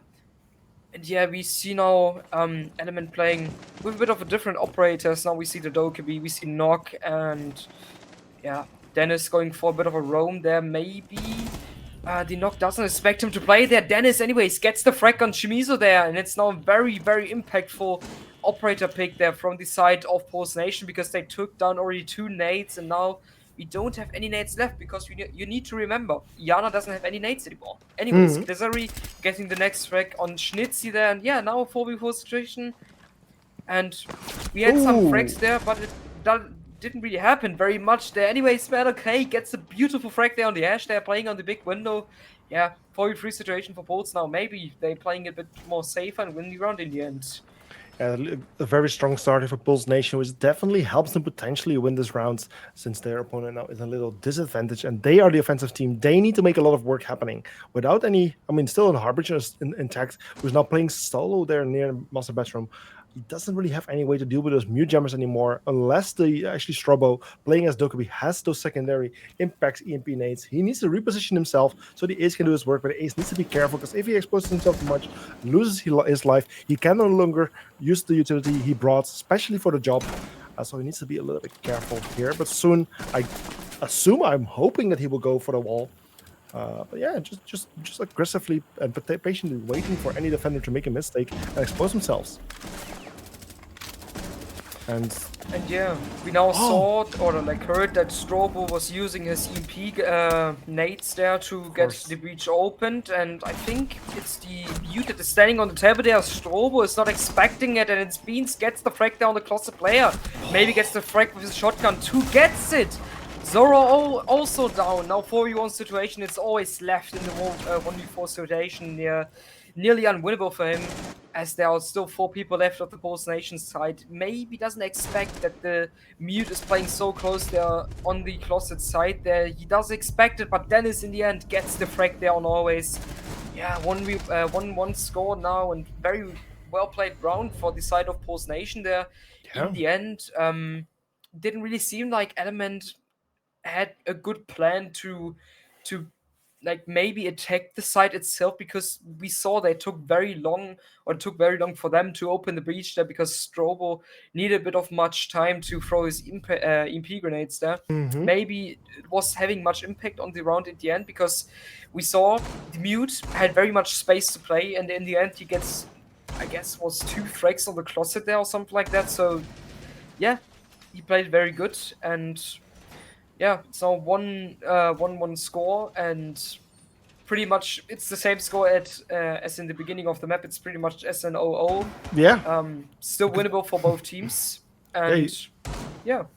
Yeah, you could indeed consider it this way. And now for the second time, it's Pulse Nation going to attempt to defend the basement bomb site. Like you've said in the previous match, technically one of the strongest bomb sites on this map. And yeah, unfortunately for them, the previous time they were not successful. Just going to attempt it the second time, and potentially with the right kind of adjustments, they will be more successful this time around. An Echo is being brought, a nice operator who can gather some nice information and disrupt the offense quite well. Of course, therefore, he needs to play in a very safe area, which luckily the basement does provide plenty of, as long as the team, of course, holds back the offensive side as long as they can. Meanwhile, the attackers are trying to find a first way in. Jekyll will certainly help them clear the building a little bit faster, because if he finds any footprints, he knows someone is or has been in the area. And this way, they should be able to get some proper control pretty early on. Yeah, definitely. And we see now Element is trying to do the same attack as in their first round where they won it. And yeah, it worked out for them. So why shouldn't they try it twice? Maybe um, Pulse Nation is now expecting it a bit and playing it a bit better in the end. Klezri gets a bit of damage and Man OK too there. Klezri already down on the laundry stairs now, gets very much damage on Dennis there. A bit of an word breaker anyways. So yeah, I would say Element is doing a very good job. It's like 2 minutes left and they already have pressure on the side of the Post Nation people there. And yeah, 140 left and very much to do for both teams. Yeah, still 5 versus 5, loads of damage on either side, mostly on the defensive side, but just Yama also getting damaged a little bit right there. But already first engagement's happening. The Twitch getting a first kill there on Snitsy and Klazari with a kill on Dermis, but then Latsi and Mankai each with a kill, bringing us back to a 3 versus 3, where every single player is still full HP. Bit of damage there on the Twitch, who is already right below the laundry hatch in a strong position where she can find any engagement very, very soon, accompanied by the Hibana. While the other player, I believe it was, that's the Jekyll, still playing here in Freezer, just waiting for the fire to run out. Interesting, fire in the freezer, but either way, just waiting to get proper control. And from there, he will be able to disrupt the defense quite well, together with the Hibana. And we see it's pretty much the same situation as Element was before in the first round that they won in the attack there. And yeah, we now see Lightsy having a very impactful position there in the small room, has a beautiful mirror window there on the Twitch that is playing in laundry. And yeah, Strobo and Zorro trying to get a bit like more room, trying to open their rotation from freezer to the laundry side. But we see Man OK, they're playing on the long hallway there on the pillar side. Zorro managing to go through, gets the frag there on Lightsy, and it's now Man OK trying to push forward to the hallway. Echo. Doesn't expect very much that the Jekyll is going from the door side. Anyways, he gets the kill on him, and it's now Zorro being confused by the Echo Drone. Man OK gets the frag on always 2 there, and it's Zorro now in the 1v2 situation. In the end, it's Man OK, and we saw it was perfectly played with the Echo and the Goyu together there. The Echo confusing the Hibana, they're playing in Lonely constantly, and in the end, Man OK doing the gunfight job. The job that he always used to do, especially in his past with playing in Cook. And yeah, we see now Post Nation getting warmer and warmer with the map now, doing a very good job, especially in the gunfight way. They're getting the very important gunfights in the end, and they played it very much safer than in the first defense round that they lost, and that's what I like to see because people adapt, and that's the most important thing there in this game. Yeah, once Hibana got the kill and went for the plant, it almost seems like the offensive side had it right under their control. But the Echo and the great repositioning of that Goyo just really worked magic there for the side of Pulse Nation. Great work from Pulse, bringing them to a little advantage here of a 2-1 score, where after now winning 2 rounds, they must go for the alt bomb side, lesser preferred bomb sides. Same like Minions and Yacht, they are going to Meeting and Kitchen. And the question is, will they be able to defend it properly? Or will the offensive side have a little advantage here and score a point? Yeah, we are going to see it now. We see now the zeros getting played from the side of Element. And interesting. We also see the Osa and Thermite, like usually on this side. I thought first they're going to attack from the single meeting walls, and I would have liked it because we see it so often from teams that they're just attacking from the big tower side. In my eyes, you need to, like, especially on a side like Meeting, where you have so many like ways to attack it. You can attack it from the small tower and stuff like that. Shimizu, why I'm telling, is getting the frag on Schnitzy there. Post falling down. Schnitzy already 0-4 in the kill death, and yeah, it doesn't really seem like a good match for him. Yeah, but what I wanted to say is I would like to see more creativity from the teams there because we see them just attacking from Big T. You have like the possibility to attack from small tower. You can attack from garage and lobby. You can attack from top floor, going to try to get a bit of vertical play from kitchen to from kids to kitchen there. But we don't see it. If it works out for them, it's okay, completely fine for me. But I would like to see a bit of more like adaptation. Right. two rounds of the past. Yeah, it's also the way the setup of Pulse Nation is like specifically focused for this push. So it would indeed be it could be a good idea to actually go for a bit more out of the box kind of approach. But if it works, it works. We can see the members lost name Element just stacking up, Element, getting yeah. ready for the push. Thermite charge happening on the top floor to open up the attic to make it a little more difficult to play there. And also the stage being opened up, a nice entry point towards the bomb site itself. And here I think things will start happening. We see them getting closer and closer. Even the sledge being in the hallway towards kitchen earlier on, but now leaving that position. But from soon, I think they will start making an approach. It's just the Wamai playing up in attic, and besides that, there's not too much resistance happening at the moment. If the person with the diffuser is able to make it into the door, then there's only the Wamai who can easily be covered from upper tower, and they should be able to go for defuse here, which would allow them to potentially win the round here. But then, of course, is still the echo, which might be a problem. Yeah, and we see now that Element got very good positions. They're going for a plant now. We see the Wamai can't really have much impact from the hedge there because Thermite is holding its strobe with a beautiful plant there. Zoro holding the kitchen hallway, and now it really seems like that Raccoons or Element already won the round because they had so great positions there. Man, okay, gets the frag on always now, tries to get his mate up. And he gets the frag on Strobo too, and yeah, now he's going to get up Dennis, and 42 situation now, completely spinned over. Shimizu gets the frag down, Lightsy that was playing in split, expecting someone coming in the kitchen rotation, gets the frag on B2, and so 2v2 situation. It seems pretty undoable for the Pulse Nation side now, as they just have 8 seconds left to defuse. And they get it in the end. Dennis gets the frag there on Shimizu there. Man, okay, gets the defuse, and in the end it was beautiful played by the side of Pulse Nation there. 4v2 situation, and in the end they win it. And yeah, what should I say? Again, it was the frag power of Man, okay, and also Dennis that won it out for Raccoons there. Raccoons was a beautiful plant, you saw it. Raccoons, they had completely like impact, they had the complete kitchen hallway, they had a beautiful plant, they always was holding the attic, so Man, okay, couldn't do anything against the hedge there, and in the end, I don't know what should I say, maybe a bit of a throw from Raccoons. Yeah, it's really the moment where the attackers become the defenders and the defenders become the attackers. And yeah, we just Pulse Nation perfectly demonstrated how well they can attack their own bomb sites and retake the advantage they lost, the control they lost. An absolute great job from Kai. With only 2 seconds remaining, he managed to defuse the diffuser as well. A beautiful run for Pulse, and yeah, just a well-earned 3rd point for them, putting them on a 3-1 advantage. Yeah, and I would say maybe a very much deserved advantage, because in the end we see like Element was doing the same mistake as Pulse Nation was doing in the first round, throwing completely a man advantage that you had. Yeah, anyways, they can't change anything about it. They need to learn from it. Like I can say, or like what I say always is, even if you lose, it's like a win, because you win like where you gain much of more, like, how can you say, knowledge about how you can attack better or something like that. And we see now, I guess it was always getting the opening frag. Yeah, it was a wallbang there.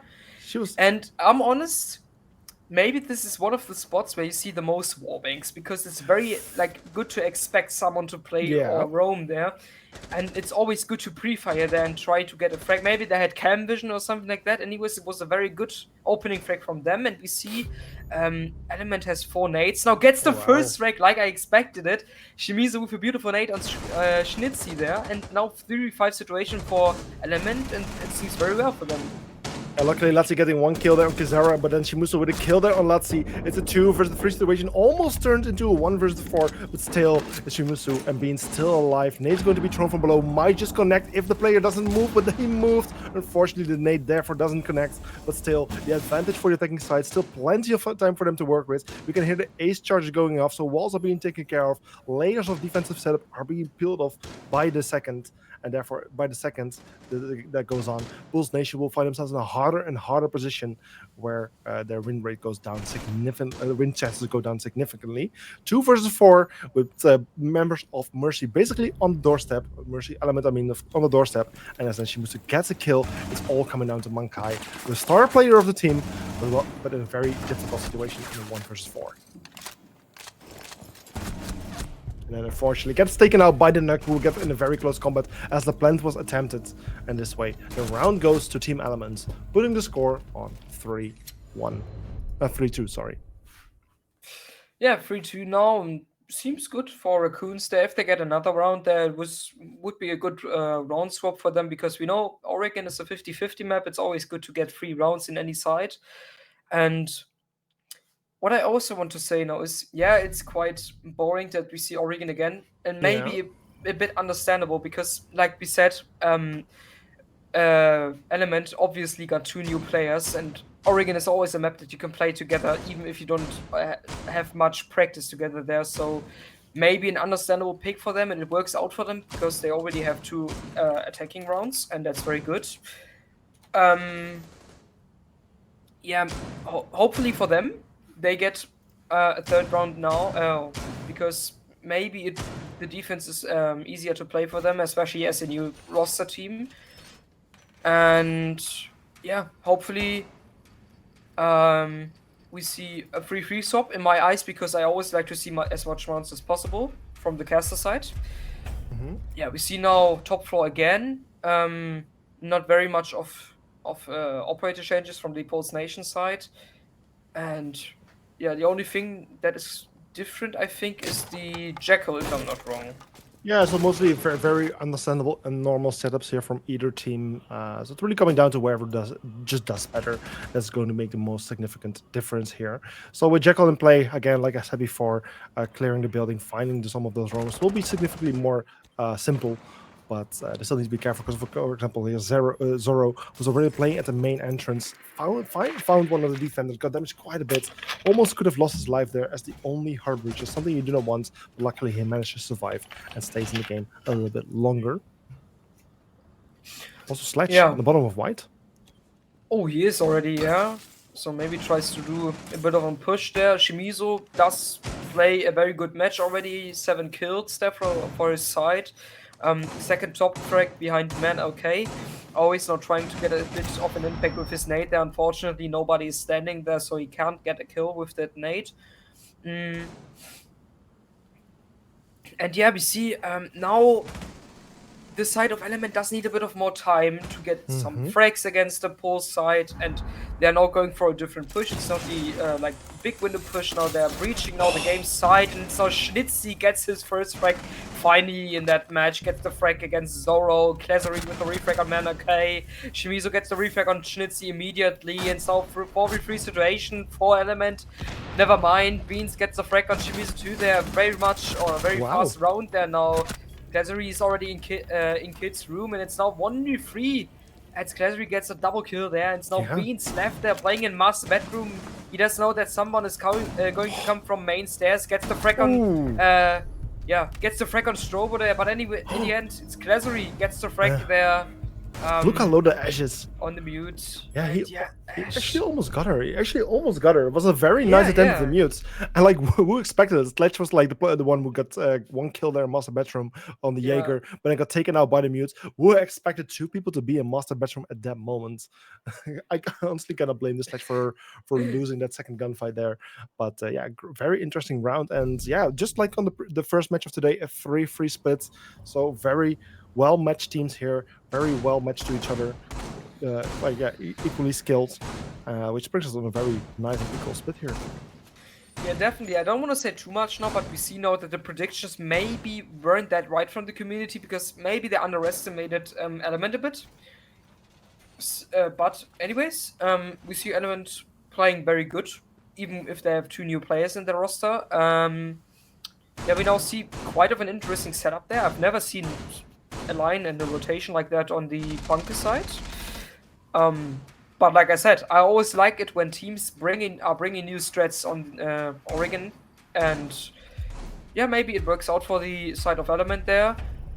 We see also their play with Server, and I can say something about that because I used to play against against Element in the eFuture League, and they played pretty much the same. Yeah, so I would know how to work against that. Would be quite of an wise idea for Pulse Nation now to work vertical against it, because most times the smoke is playing singly there in the server room. And if you have someone playing in showers hallway, cutting off the Z hallway, and you play vertical against the guy in server, the only opportunity that he has is dropping the hedge, and that's the last thing that he wants to do, because he wants to take as much time as possible from the attackers. Now it's Nug pushing through to lobby. It's Glazary gets the kill there on the Nug that was playing in the lobby there, and Manokay down. That's the top frag of the side of Host Nation there, and yeah, pretty much of an impact having opening frag for the side of Element, and very important for them.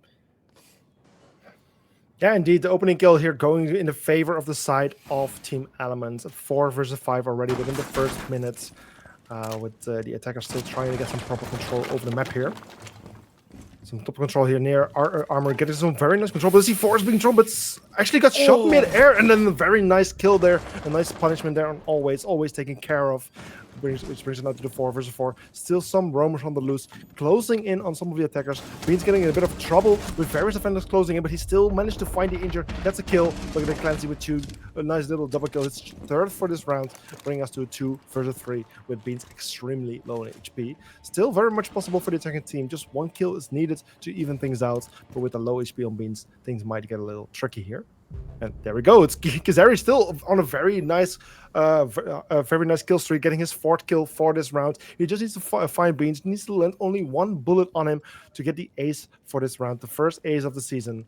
That's very much possible with Ivana. Now, getting 1 kill there on the Jaeger. The position is now known of her. She knows Kazari knows where he is. He even has a diffuser on the floor. A very strong position for him to be in. Abandons the diffuser ever, which is interesting in my opinion. But, rather play it safe than sorry, I guess. The bomb site in the end is the safest position to be in, I would say.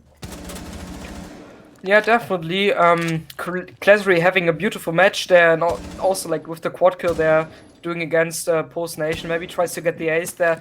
Most important is that he doesn't get too greedy now, because in the end the ace brings nothing, and the round win just brings something for your team, for your score in the end. They now know that he's coming from the laundry side, because Glazary is already aiming to it. Beans now trying to push forward, and it's Strobo getting the frag in the end, stealing the ace from his teammate Glazary, but Glazary in the end, beautiful round from him, beautiful roam play, and we still see that the Warden, just with a 1 speed, still have so much impact against the attacker side. If you have his his weapon with the 1.5, then you have the C4 and stuff like that, and this is such a good operator. You can literally use it at every side. And it just shows how strong this operator is. Yeah, it was a beautiful quad kill for him and really nice round from him. 10 kills already after the 7th round. So he's in a good way to get a lot of kills for this match, doing a lot of putting a lot of contribution to the team. And now with the team in the advantage, we're going to the 2nd defensive round for them, where we're going to the top floor, which is a very understandable choice. Interestingly, the closet is going to be opened up, so we're seeing a bit of an less common kind of setup here. It's not very uncommon, but we just don't see it that often, and I'm very curious to see how this will play out for Team Element.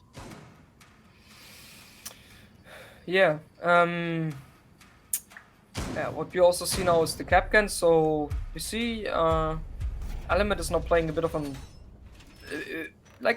more trap operators, and it can work out if you don't really drone much. We saw it in the Yacht against Minions match, where Maxime was getting fragged out by Capcan traps that were placed on the, I guess it was the armory window. So very unexpected there. Wow. And Glazary gets such a good frag on lights there. What in spawn peek from him.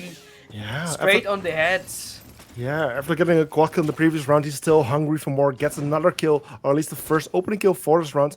Seems to be getting ready. I was about to say that he was getting ready for a round, but no, he's making his way upstairs, the armory stairs, where he might get into contact with Snitsy, the Gridlock, who's playing on the balcony anytime soon.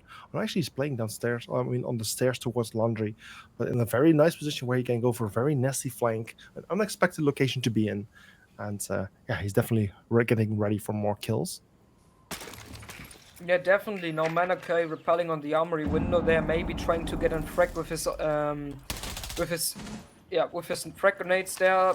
He does know that Zoro is playing there on the top main stairs, but Zoro is now trying to fall back a bit on this side.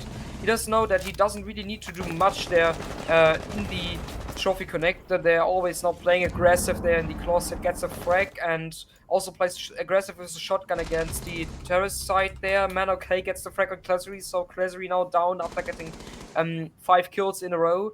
And yeah, it's a 3v4 situation there. Very good situation for Element, and especially if they play it safe now, they can easily win it out. Strobo trying to get a kill with his C4. In the end, it doesn't really have much impact. It's 120 left, and yeah, we see at the moment it's definitely better for Element. Yeah, indeed, the 3 versus 4 with just over 1 minute remaining, which is not very favorable for the attacking team. But as Dennis gets a kill there on Shimusu, it's just getting a bit more possible for the offensive team, as it's now an equal man count of a 3 versus 3. Just one more kill needed to get the advantage here, and with 50 seconds, and still Termite with 2 charges and Ash with some utility here and there.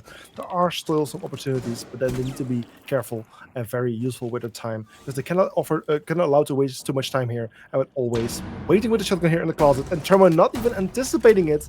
Yeah, things are just not going well here for the side of Pulse Nation, as things are just falling apart. Also, Mankai getting taken care of, and then it's the final, getting the final person to be picked off. And so this way the round goes to Elements. One more round for them, putting the score on 3-5, right? Yeah, 3-5. Yeah, it's 3-5, and I would say maybe a very unexpected result there at the moment, because we saw that the community vote was definitely for the side of Pulse Nation, and um, I think Pulse Nation, they're struggling a bit in their heads, because they know that they have the potential to win easily against teams like that. Because we saw in the past they've done very good results and done very got very got better, and how do I say, yeah, they have managed to get better players in their lineup, make it very much stronger. Um, yeah, and now it's not very working out for them. Maybe Oregon was not the pick for them to take, because we all know Oregon is like a map that every team can play, every player can play it, because it's literally maybe the most default map that you have on this in this game here. And maybe Post Nation should have gone for a map that is more like where you need way more strats, and where you need way more practice to be able to play it without any problems. And yeah, at the moment it's even better for Element there, and Element is doing a great job. Yeah, Element's certainly doing a great job. 2 rounds in the lead over their opponents, so they are fighting themselves in a good position. The defense is working out for them. At least they won 2 rounds in a row and didn't lose a single one yet. So they are on the streak. And the question is if they are managing to continue the streak in their favor. They surely have the momentum pushing them in the back, but right now they're playing on the little bit more difficult bomb side, like we have said before. And the question is how they will do. We already see members of Pulse Nation already entering the building fairly quickly. We can already see Nock already inside of the building on the top floor, getting ready to take control of Attic. And Attic, of course, is going to be a very strong position to be in. I'm not sure whether the hatch is open. I don't think so, since she's not utilizing it. But just having the top floor control already is huge for the offensive team. Yeah, definitely. Um, we just have 2 minutes left, and it's still like a 5v5 situation. Usually expect an opening frag on that side in this time already, because the side is very big and you have very much like opportunities to get a frag there.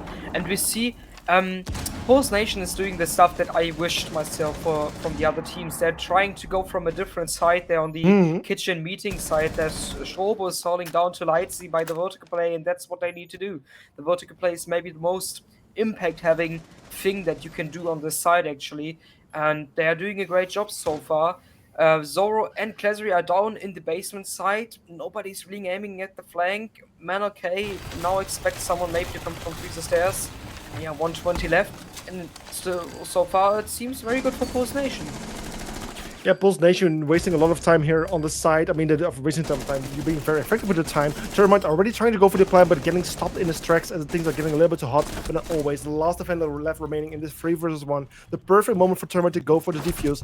And unfortunately, the Momai cannot stop it. Gets shut down from above by Snitsy. And that's another round win here for the side of... it's a round win here for the side of Pulse Nation. Exactly what they needed after being down some rounds. And hopefully for them, they're now being able to work things a little bit back in their favor, as the score is now 4-5, and they're just 1 round behind on their opponent. Yeah, definitely. So, we are going to see now Laundry and Supply again, and yeah, now it's time for the side of Element to minimum take Hmm. this the sixth round to get their first point of this group stage here in the ESA Cup Season 7, and Hmm. I think it could work out for them because we know basement side is maybe the most defender-sided side there on the map, and so far the defenses of Element seem very good. They've won two and lost just one, and in my opinion, you are allowed to use or to lose the meeting side there. We saw on the winning meeting, or like on the win of Post Nation, there on the meeting side, they just won it because Element maybe throw it a bit. Hmm. Um, yeah, so we are going to see pretty default mirror strat there, the Warden again, the Smoke and Mute again, and always the Jaeger. And on the other Hmm. side, it's Hibana and Gridlock, and it seems like it's going to be a lobby laundry attack again. Yeah, I mean, the setups that definitely would tend to work in these kind of situations, so it's very normal and very understandable for teams to decide to go for these. We do see quite a bit of roam work happening. I mean, I believe there's at least one person on the ground floor and one person on the upper floor, so there will be a bit of work to be done here for the offensive team. They will need to take care of those players, otherwise they might be able to go for some nasty flanks like we have seen before from the side of Bulls Nation, and then was, and now it's up here to the members of Element to go for such kind of sneaky plays. But hey, it's time for the attackers to make some work of it. Is Shimuso already getting the first kill, however, and that is one of those roams I was talking about. The Jaeger being very deadly, finding the first player that's there needs the twitch of the boards, which puts the members here of Element a little bit in the favor. Yeah, definitely. And we have 150 left. It's Twitch down, and the Mirror winners are going to be or are going to stay alive. Definitely, Zoro is still playing there in the server side. Not very much vertical play from the side of Post Nation against Zoro there, and this gives Zoro the opportunity to take as much time as possible. Shimizu and Klezri playing very aggressive against the shower side there. Klezri gets the frag on beats. It's how the Hibana down, and Shimizu with a beautiful shot there on Lightsy. Man, okay, gets the refrag there on Shimizu. It's now 2v4, and a very good round there from Element so far. Schnitzy gets very much damage from the guy playing on main stairs. It's Klezri again, gets the damage on or like gets the kill on Schnitzy there. Man, okay, now take it down to a 1v3 situation, and we know Man, okay, maybe one of the best fraggers that we have in ESA so far, so it's very much doable for him. The only problem for him is that the mirror windows are still alive, so it's pretty much impossible for him to come from the laundry side or to come from the freezer side, so maybe he should try to come from Big T. Yeah, we see Stroh playing it very well there. The smoke grenades used very well. 50 seconds left, and it's literally undoable for Man OK, in my opinion, to win something there. I mean, the 1 versus 3 is certainly doable with 40 seconds remaining, and then the members of Element potentially just getting a little bit too trigger happy. He might have find some opportunities here. Yana has a great gun; she's a great operator in these kind of situations. Has recovered the diffuser, so there's certainly it's becoming more and more possible. But with the smoke canister being placed in very smart and very strategic positions, it's becoming more and more difficult for her to actually get some proper control because the routes she wants to travel through are being cut off. She either needs to run through it or just wait. But time is certainly being wasted. With 10 seconds remaining, she's in a difficult position, finds one, gets a third kill for the round, but with very limited time left, there's not enough time to check all the corners. She gets taken out, and that's a round going to the side of Elements, putting them on 4-6 match point. Yeah, and there you see the shotgun is sometimes better than an AK on far distance, and when you're short distance, you shoot straight on the body, and the body is not falling down. So, yeah, quite unfortunate for always there, I think. But in the end, 4-6 now for Element. They have 1 point save, and now it's a bit more pressure for Post Nation there for him for them because they know that they need to win minimum 2 rounds now to get minimum 1 point there from this match. Yeah. And yeah, at the moment, doesn't really seem like they are able to manage to win this because they run on your meeting so far, and in my opinion, Element played it pretty well on the other sides. So it will be a very hard round or very hard rounds for the side of Post Nation now to gain the point. Yeah, 3 versus 1 since the role swap, so definitely the favor here going to the side of Elements. They're definitely in their elements here on the defensive side, where they're scoring the points. And yeah, they're just with the wind in their back, things are looking very good for them. Even if they lose one round, it's not all over yet. They will still have that advantage. They will still be on the match points. So all of those things just really create some positivity for the team, which only gives them like the boost they might even they could use really well here. So with the members of Pulse Nation now just approaching the building, they will need to find a way to actually finally be a bit more effective against the members of Element. And with some opening damage already being done on Kazari there, who's currently playing in Big Tower, playing quite aggressive. It's a start, but it's not enough yet as he hasn't been taken out. And yeah, what I also want to mention is that we now see Grim finally, and in my eyes, Yeah. Grim, such a good operator at the moment because he got buffed very good and he has Yep. heartbeat catches. You can use it for so many, so also for so much stuff there. Because in my eyes, Grim is maybe one of the operators from the attack side fitting the most to the actual meta, because often you have operators that are showing the location of the opponents, and you have a very good gun. The gun, if I'm not wrong, the gun makes more than 50 damage if you have the long barrel on it. So technically, for one armor operator, you just need 2 shots. Yeah, in the end, Grim is going to be the opening frag. Beans falls to Shimizu. Shimizu with a great opening frag by run-outing him. And yeah, it's now Man OK falling down to Glazary 2, 3v5 situation. Pulse Nation seems like they are falling or breaking a bit in different parts. There, Shimizu gets the double kill there on Schnitzy. Dennis with the kill on Norwis with the Snake. But it's 4v2 now, and seems like Pulse Nation, maybe they are losing this round here because they are not having very much impact there, especially when you see Schnitzy on 210. Not very much his match there. Glazary with a bit of timing, unluck there. Dennis gets the kill on him there. 2v3 now. Dennis still has nades left, or we have 3 nades left on the side of the attackers there. Lights, he gets the frag on Shimizu with his nade there. He still has a nade left. Dennis, unfortunately, doesn't get a kill with it, but now 2-2. And you see, so fast, the round or like the situation of different people can change so hard in like points of seconds there, yeah? Yeah, it's a very nice attempted comeback here from the side of Pulse Nation, working a 2-4 situation back to 2-2 an equal man count, and with 35 seconds, it's not a huge amount of time, but they just need to get 1 kill each or manage to get 1 kill and get the diffuser down. Things are very much possible, but with the Legion there in a very strong position behind the bed, it will be very difficult to make a proper entry right here. So some great teamwork is needed to make it happen, and within 20 seconds, it needs to happen right now. And with the Frost also being aware of where they're planning to come from, it seems like this will be very difficult. But no, the Nook getting a double kill. Nook finding 2 kills here, which absolutely comes out of nowhere. It's Pulse Nation winning the rounds and scoring another point, bringing us to the 5-6. Still the match point here for Elements, but at least Pulse Nation is 1 round closer to denying the match point and making the overtime happen.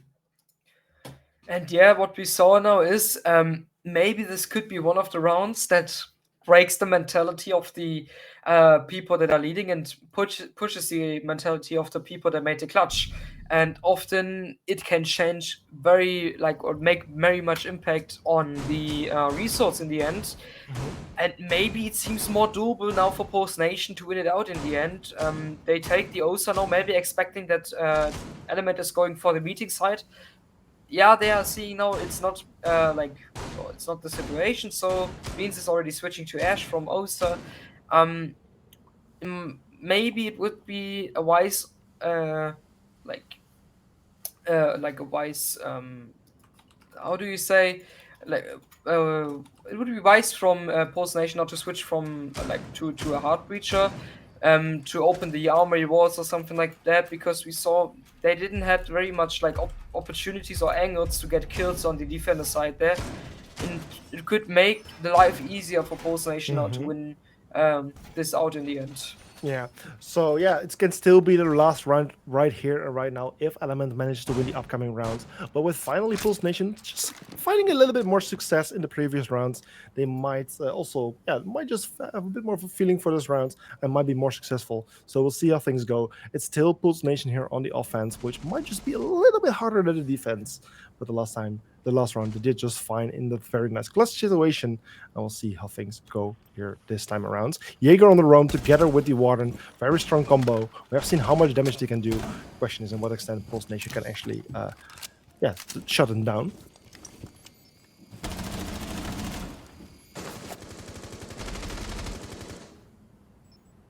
For now, for the first minute, there's not too much happening yet. Not a single bit of damage being dealt. Players getting very close to each other, however. Warden being just routed around the corner, finding that first player, taking out the Sledge who was playing in Garage. The Nux just being right around the corner in Classroom, but also the Gridlock on the repel towards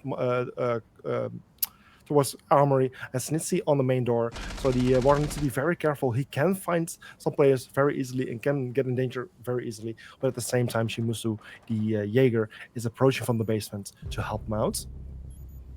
And yeah, Dennis gets the kill from the Classroom side to the meeting side, and we see the roaming of Element is very good there. Dennis expecting Shimizu to come up the laundry stairs, trying to swing him now and getting the frag there. Man, okay, in the end gets the frag from the vertical side. Zoro gets the refrag on Nakai there, so technically it's a 3v3 situation now. And yeah, we see that it's like more of a competition now for Element to win it out. It's always throwing this C4 to Finka, not doing very much damage, and Finka healing up herself now. So we see 1 minute left, 2 nades from Finka left. She could possibly do an impact kill if she uses her headset. She doesn't really do it.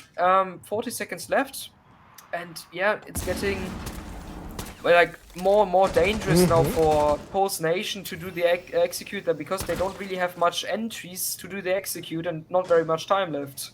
Yeah, we have seen how successful they can be with limited time. However, last time they're not getting the beautiful double kill. However, Beans unfortunately falls to the side of the Frost. It's all coming down to the Nuck and the Finka, of which the Nuck just got taken out. It's all coming down to Snitsy in this 1v2 situation, but unfortunately gets taken out by Always No Mercy, meaning this round will be going to Team Element, and that's also this map with a 5-7 score. Yeah, in the end, it worked out for Element. They played a very good first match, I would say, especially with a new lineup. They've done a very good map choose, or picked, or very good map pick there, and they played good defenses, good attacks. Won 4 defenses and won 3 attacks. And in the end, I would say it's a deserved win for the side of Element, because they didn't throw so much rounds as Post Nation done it. Post Nation done a very good clutch there to get the 5-6 score in the end. It didn't work out for them.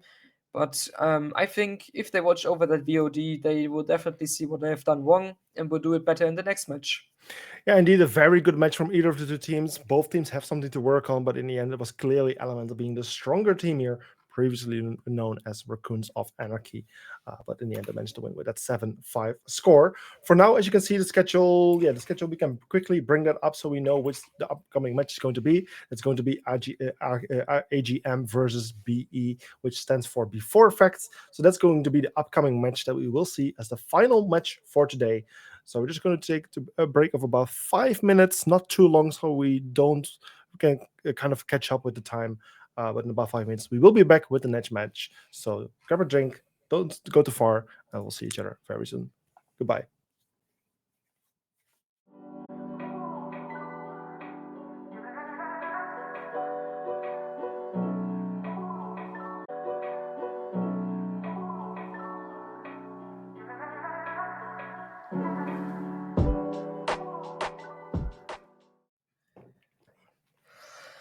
Welcome back to our third match of the evening. Yeah, we are going to see the third match of the first Playday of Group A. It's going to be AGM against Before Effect. One team that is returning to the ESA Cup, and one team that is going to make their debut in our ESA Cup. Axia, and next to me is Bosamax. Hello. And yeah, what do you expect from the next match? Yeah, of course, we have AGM, bit of a combination of Project 100 and Team Misclick, two teams who kind of struggled in the previous season, even kind of disbanded at the previous season. Huh? It's actually I'm saying something a wrong. big part of the Sorry. old Team Cook. Yeah, sorry, I'm confused. Windows key, excuse me. Forget about what I just said. Yeah, of course, Yeah. with Windows key, so many new names that sometimes can get a little bit confusing here. Yeah, sorry, Team Cook indeed. That's a bit of the old lineup that we're seeing here. But yeah, versus a completely new team, or a bit of a new team. If I'm just quickly taking even a look at the lineup, I do recognize maybe 1 or 2 names, but not too many, to be honest. So it's a bit hard to to estimate what we can actually expect from this team. So yeah, it's hard to say. ex-Cook experienced team has done well in the past, has given us some quite surprising moments. Where a new team, yeah, it's always hard to say how things will go. Yeah, definitely. And I would say we are going to switch fast to the Yeah, map map bans bans. actually, because we already have all players in the match, or like in the lobby already. Hmm. So we are going to have a quick look at the map bans, and I can say something you won't expect that, and it's not going to be boring. We are actually Spoiler. seeing one of the newer maps in the map pool. It's going to be Consulate, Yeah, and I'm very excited for that. It's yeah, going to be a challenge for Max, as he doesn't know surely. all codes for it. So it's Someone going forgot to to do his be. homework, indeed. Yes, Consulate, an old classic map, of course, is like one of the OG maps of the game. So that makes it really exciting to go back. It's like, how long has it been since Consulate has been in the map already? It has been years. So that makes me very excited to go back to the map, even after all the reconstructioning that has been done. But yeah, this just makes me extremely excited. And what I can tell you is that we will have team AGM on the defense and then team Before Effect on the offense. Yeah, Consulate is going to be an absolute blast. It's the first time that we will see it on ESA Cup, of course, as it's also the only the third match. But usually, like when new maps make an appearance in map polls, we don't tend to see him too early.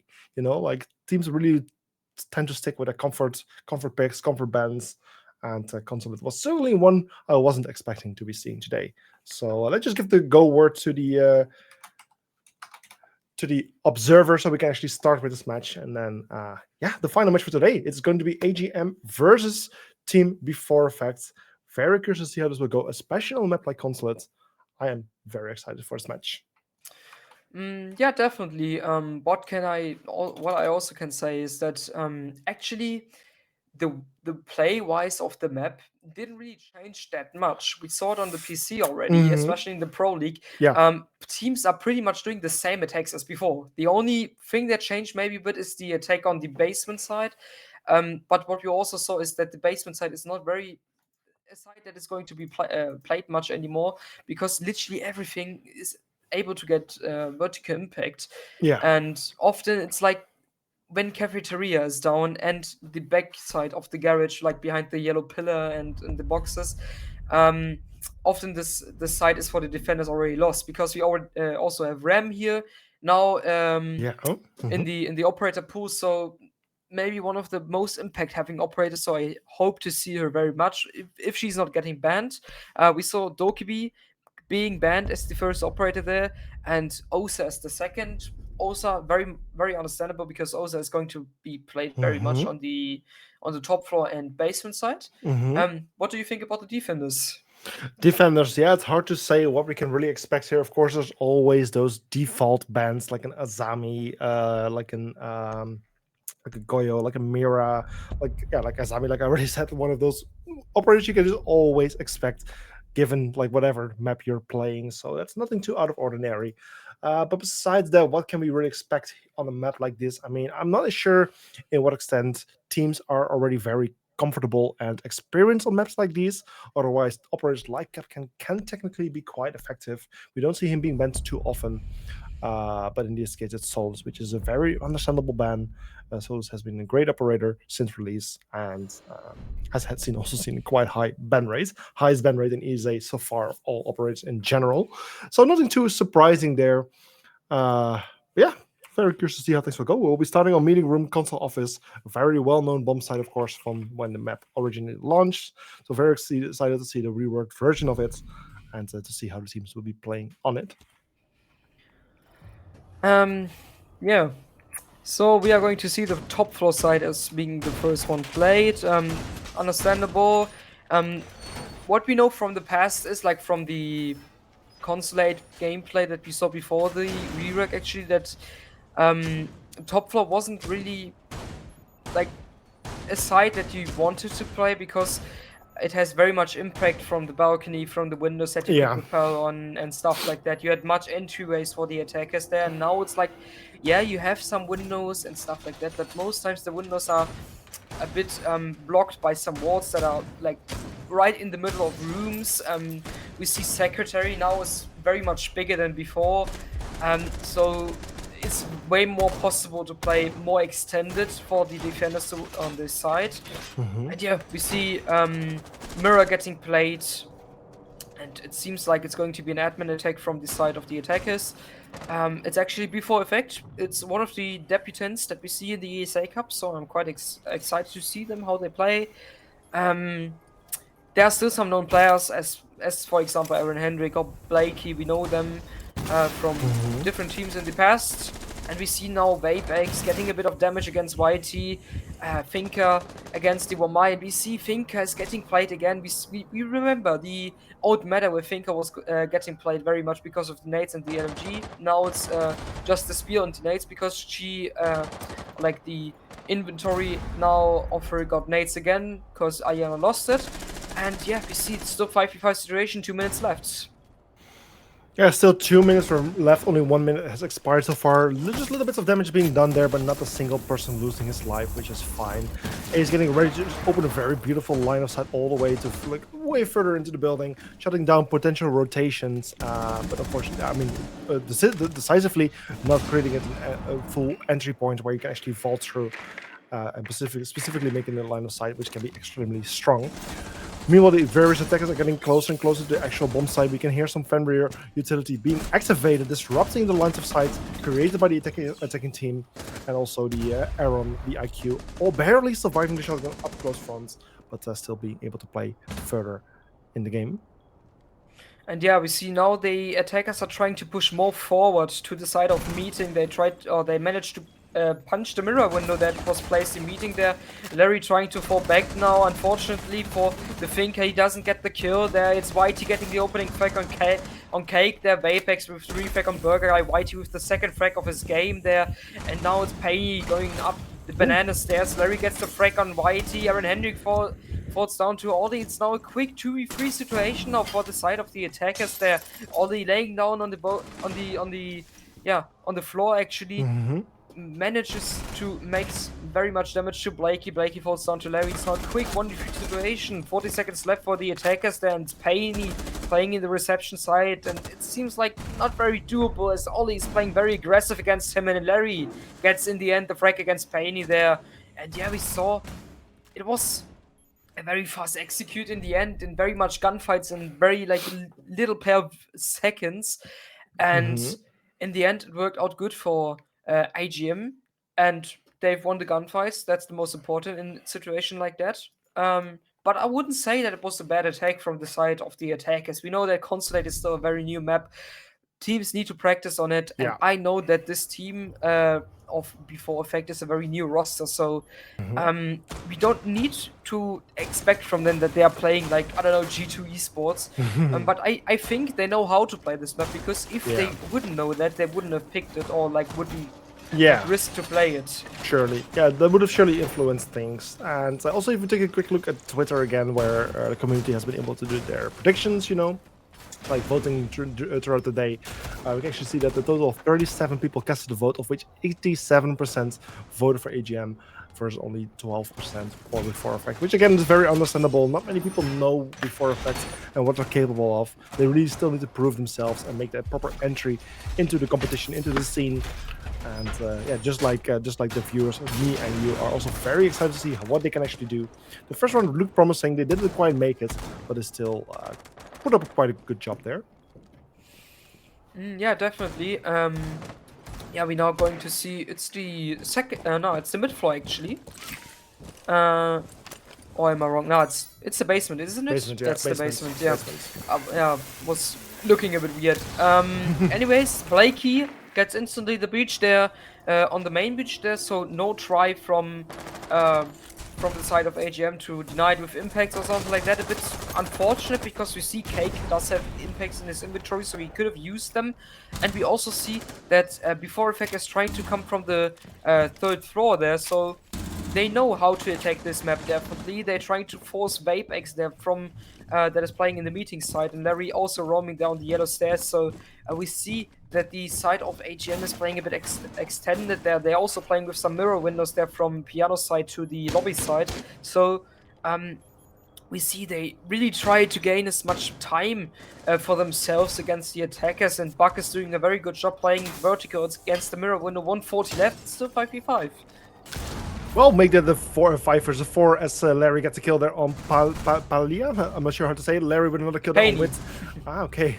And Aaron with a kill on Larry again. So now 4 versus 3. Meanwhile, the garage has been opened up. A huge achievement here for the offensive team, even though they're down 1 man. But having this wall open just makes provides a lot of opportunities. But those work in both ways.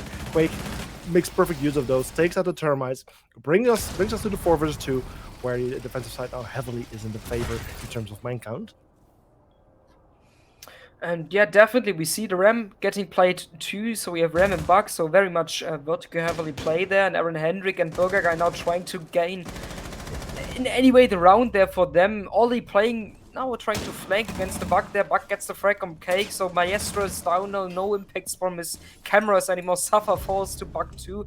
And Ollie's trying to flank now. Buck doesn't really expect it. He does damage to the Buck, but he doesn't die by the shotgun there. So it's still winnable for the side of Before Effect this round. There we see Vapex and Ollie not being on site though, so a quick drop for both the attacker side could work out for them pretty good there. Anyways, Vapex gets the frag there on the guy that is playing in the lobby side though, so it's now Aaron Hendrick alone in the situation, 20 seconds left.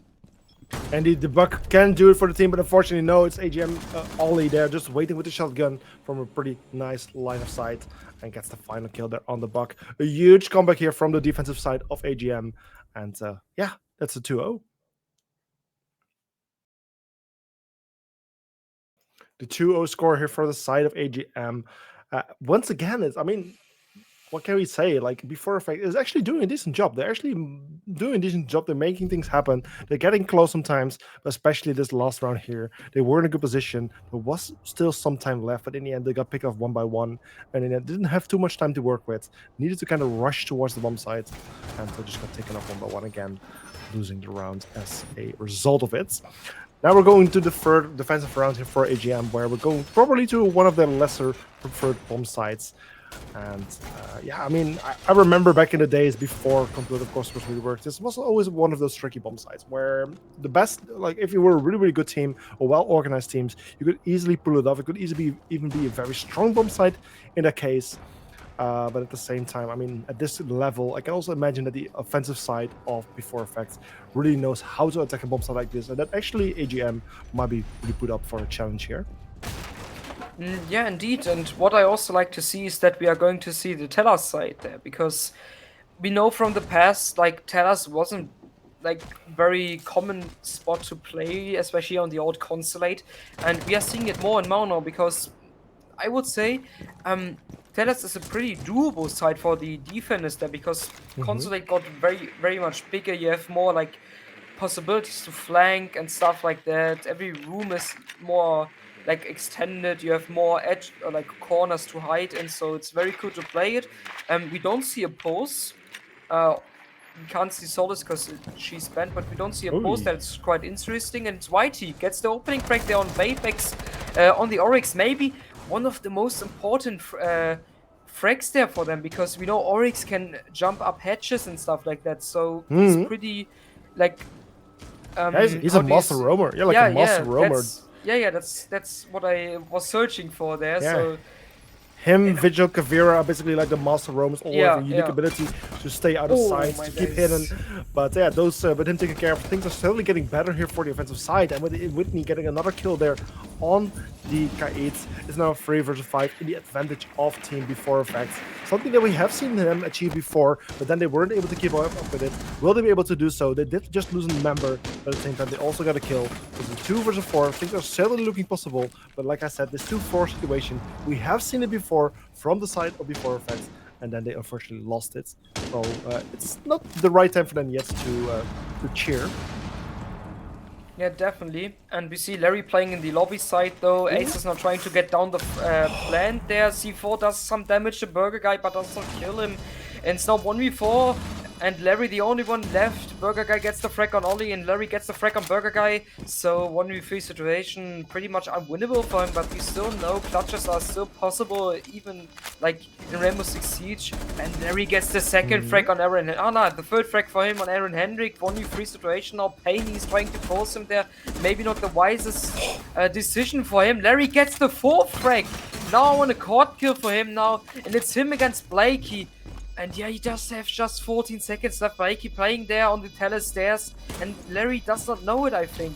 Yeah, he tries to go for the defuse. It's too late for him anyways, and it's the claim of Blakey gets the kill there on Larry, and Larry nearly makes the wonder perfect for the side of AGM. That does a quad kill for his team in the end. It's the Claymore working it out for the side of the attackers. It's a huge attempt. However, even though if he would have managed to get the kill there on the ace, he would have barely got any time left. I mean, the moment he walked into the Claymore, I think there was like 9 seconds remaining. So if he then would not have died by the Claymore and would have got the kill, he needed to do this in 2 seconds of time to still have enough time to make the defuse happen. But either way, whatever happens, a beautiful attempt there from the Mutes. Even though he didn't succeed, it's still a beautiful attempt. But at the same time, it's also the first round going to be for effect. That first round on the boards, bringing us in a 2-1 score. And yeah, definitely, and we see Before Effect is definitely able to win an attack for them. They've played pretty well, I would say, and they also used the fast opportunity to plant because maybe they saw that the side of the defenders doesn't have a pulse or something like that, so they didn't really have the opportunity to play very much vertical against them. Maybe a wrong pick from the side of AGM or something like that. It can happen anyways. We know Consulate is a new map, so you try to figure things out there. And yeah, we see it's going to be maybe the same attack from the side of the attackers there. We know that, or like I know, because I saw the map pretty often there in the PC scene. Admin is possibly maybe the best side to attack, because it's very hard to attack from the yellow side, because back in the days, we know you literally just had like 1 or 2 opportunities for the defenders to have impact against the yellow stairs. Normally, you would know it definitely too. Usually, the players on yellow stairs had a rotation to bathroom, and that was the only opportunity for them to come away from the yellow stairs there. Now you have like 3 possible angles to aim at them, and yeah, we see pretty early frags there, and Blakey gets the refrag instantly on Ollie, and Blakey gets the second frag too, gets Larry out of the round here. It's now 3v4 situation in the favor of Before Effect. 2 minutes left. Yeah, and deadly. Whitey. Sorry. Yeah, like a very deadly start of the round. It's already 1 versus 4 within the first minute and 15 seconds. This is crazy. Stutter all alone in this 1 versus 4 situation. Needs to do it for the team, but Chris cannot blame him really after all his teammates fell in such a short time. He did all left standing versus 4 opponents with still 1 minute and 40 seconds to cover. A very tough situation. But what went wrong here? How in the hell that Before Effect managed to get so much control over the map, so much aggressiveness, and so much success? Well, AGM, of course. I mean, like, how were they able to get so successful? I don't get it. How were they able to? Yeah, like, how they need to enter the building. Yeah, that's already one thing, and usually that already takes quite a bit of time. I mean, you can easily stop a as a defender. You can easily hold an attacker from entering the building for quite a long time. But somehow the members of Before Effect managed to enter the building so quickly and just got the frags 1 by 1. And somehow AGM just was not able to stop them whatsoever. Yeah, I maybe have an answer on that, because you saw. Okay. Did you saw the shield that was played on the vending machine there?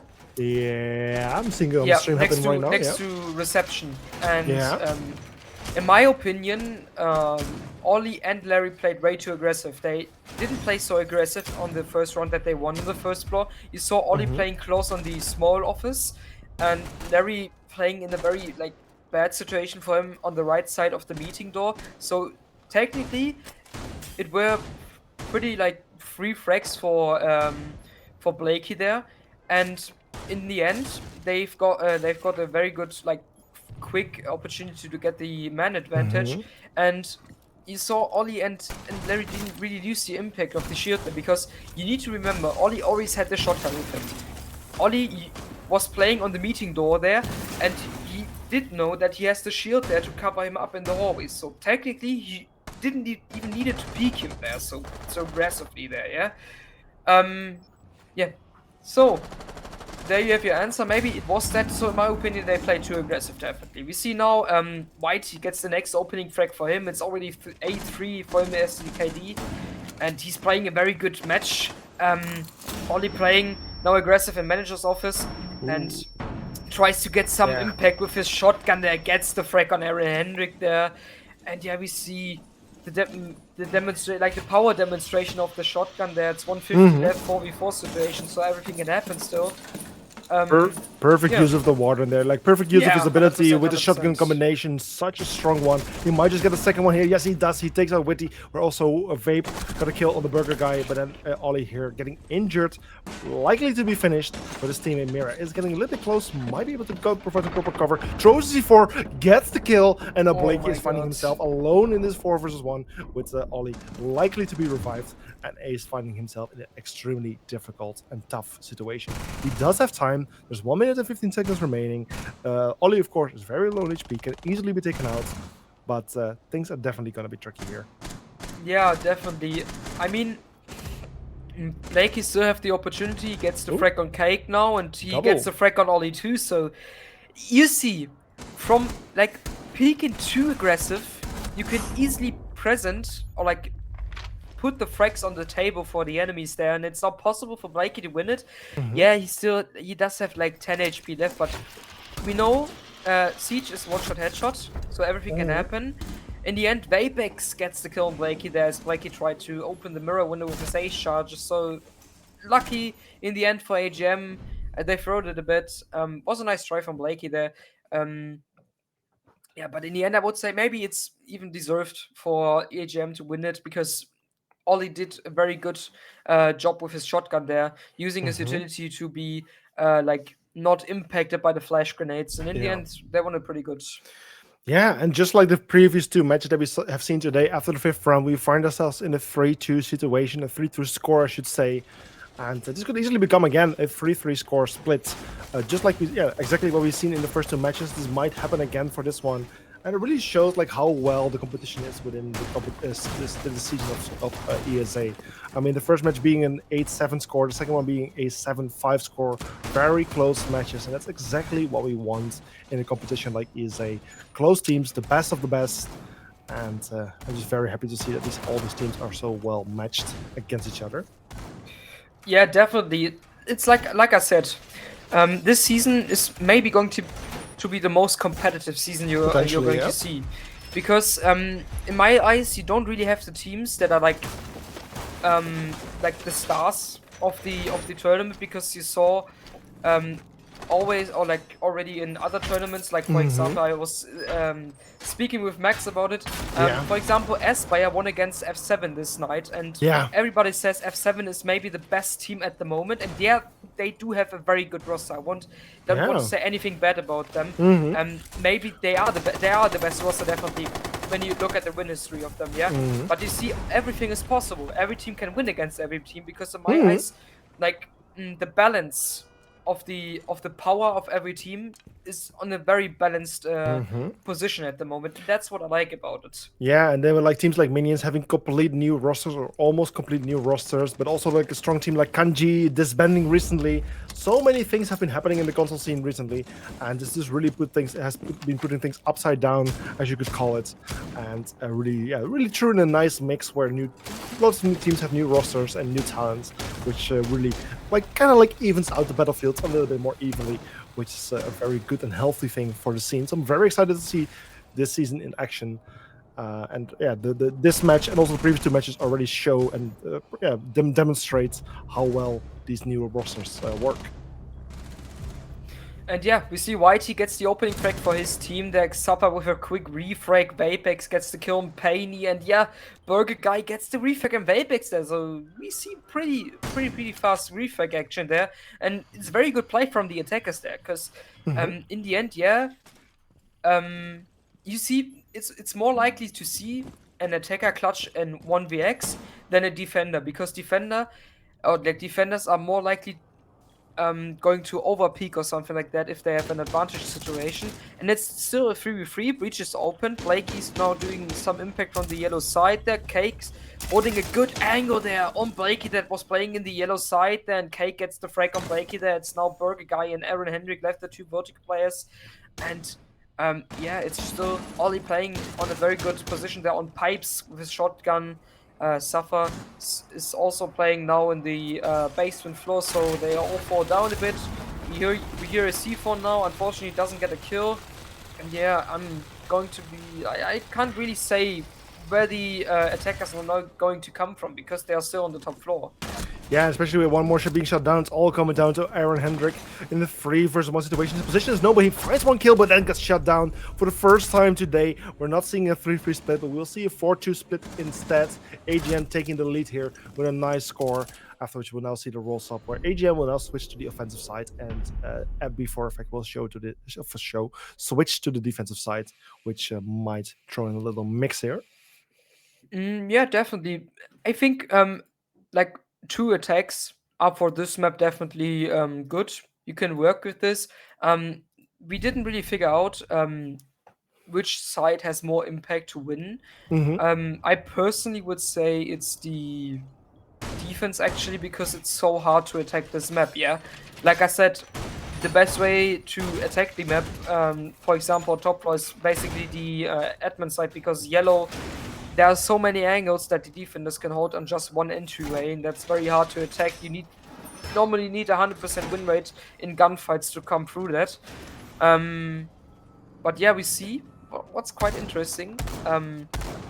Before Effect is nearly playing the same strat as AGM used to do, and maybe it could work out for them. Yeah, of course, things have now switched. The teams are now playing on different sides, so it's really up to the other sides to see how well they will do on the different side they're now playing on. Can really mean everything. I'm not sure. Do you know the stats on a map like Consulates at the moment? I can try. I have some in my head, but just for PC. Yeah.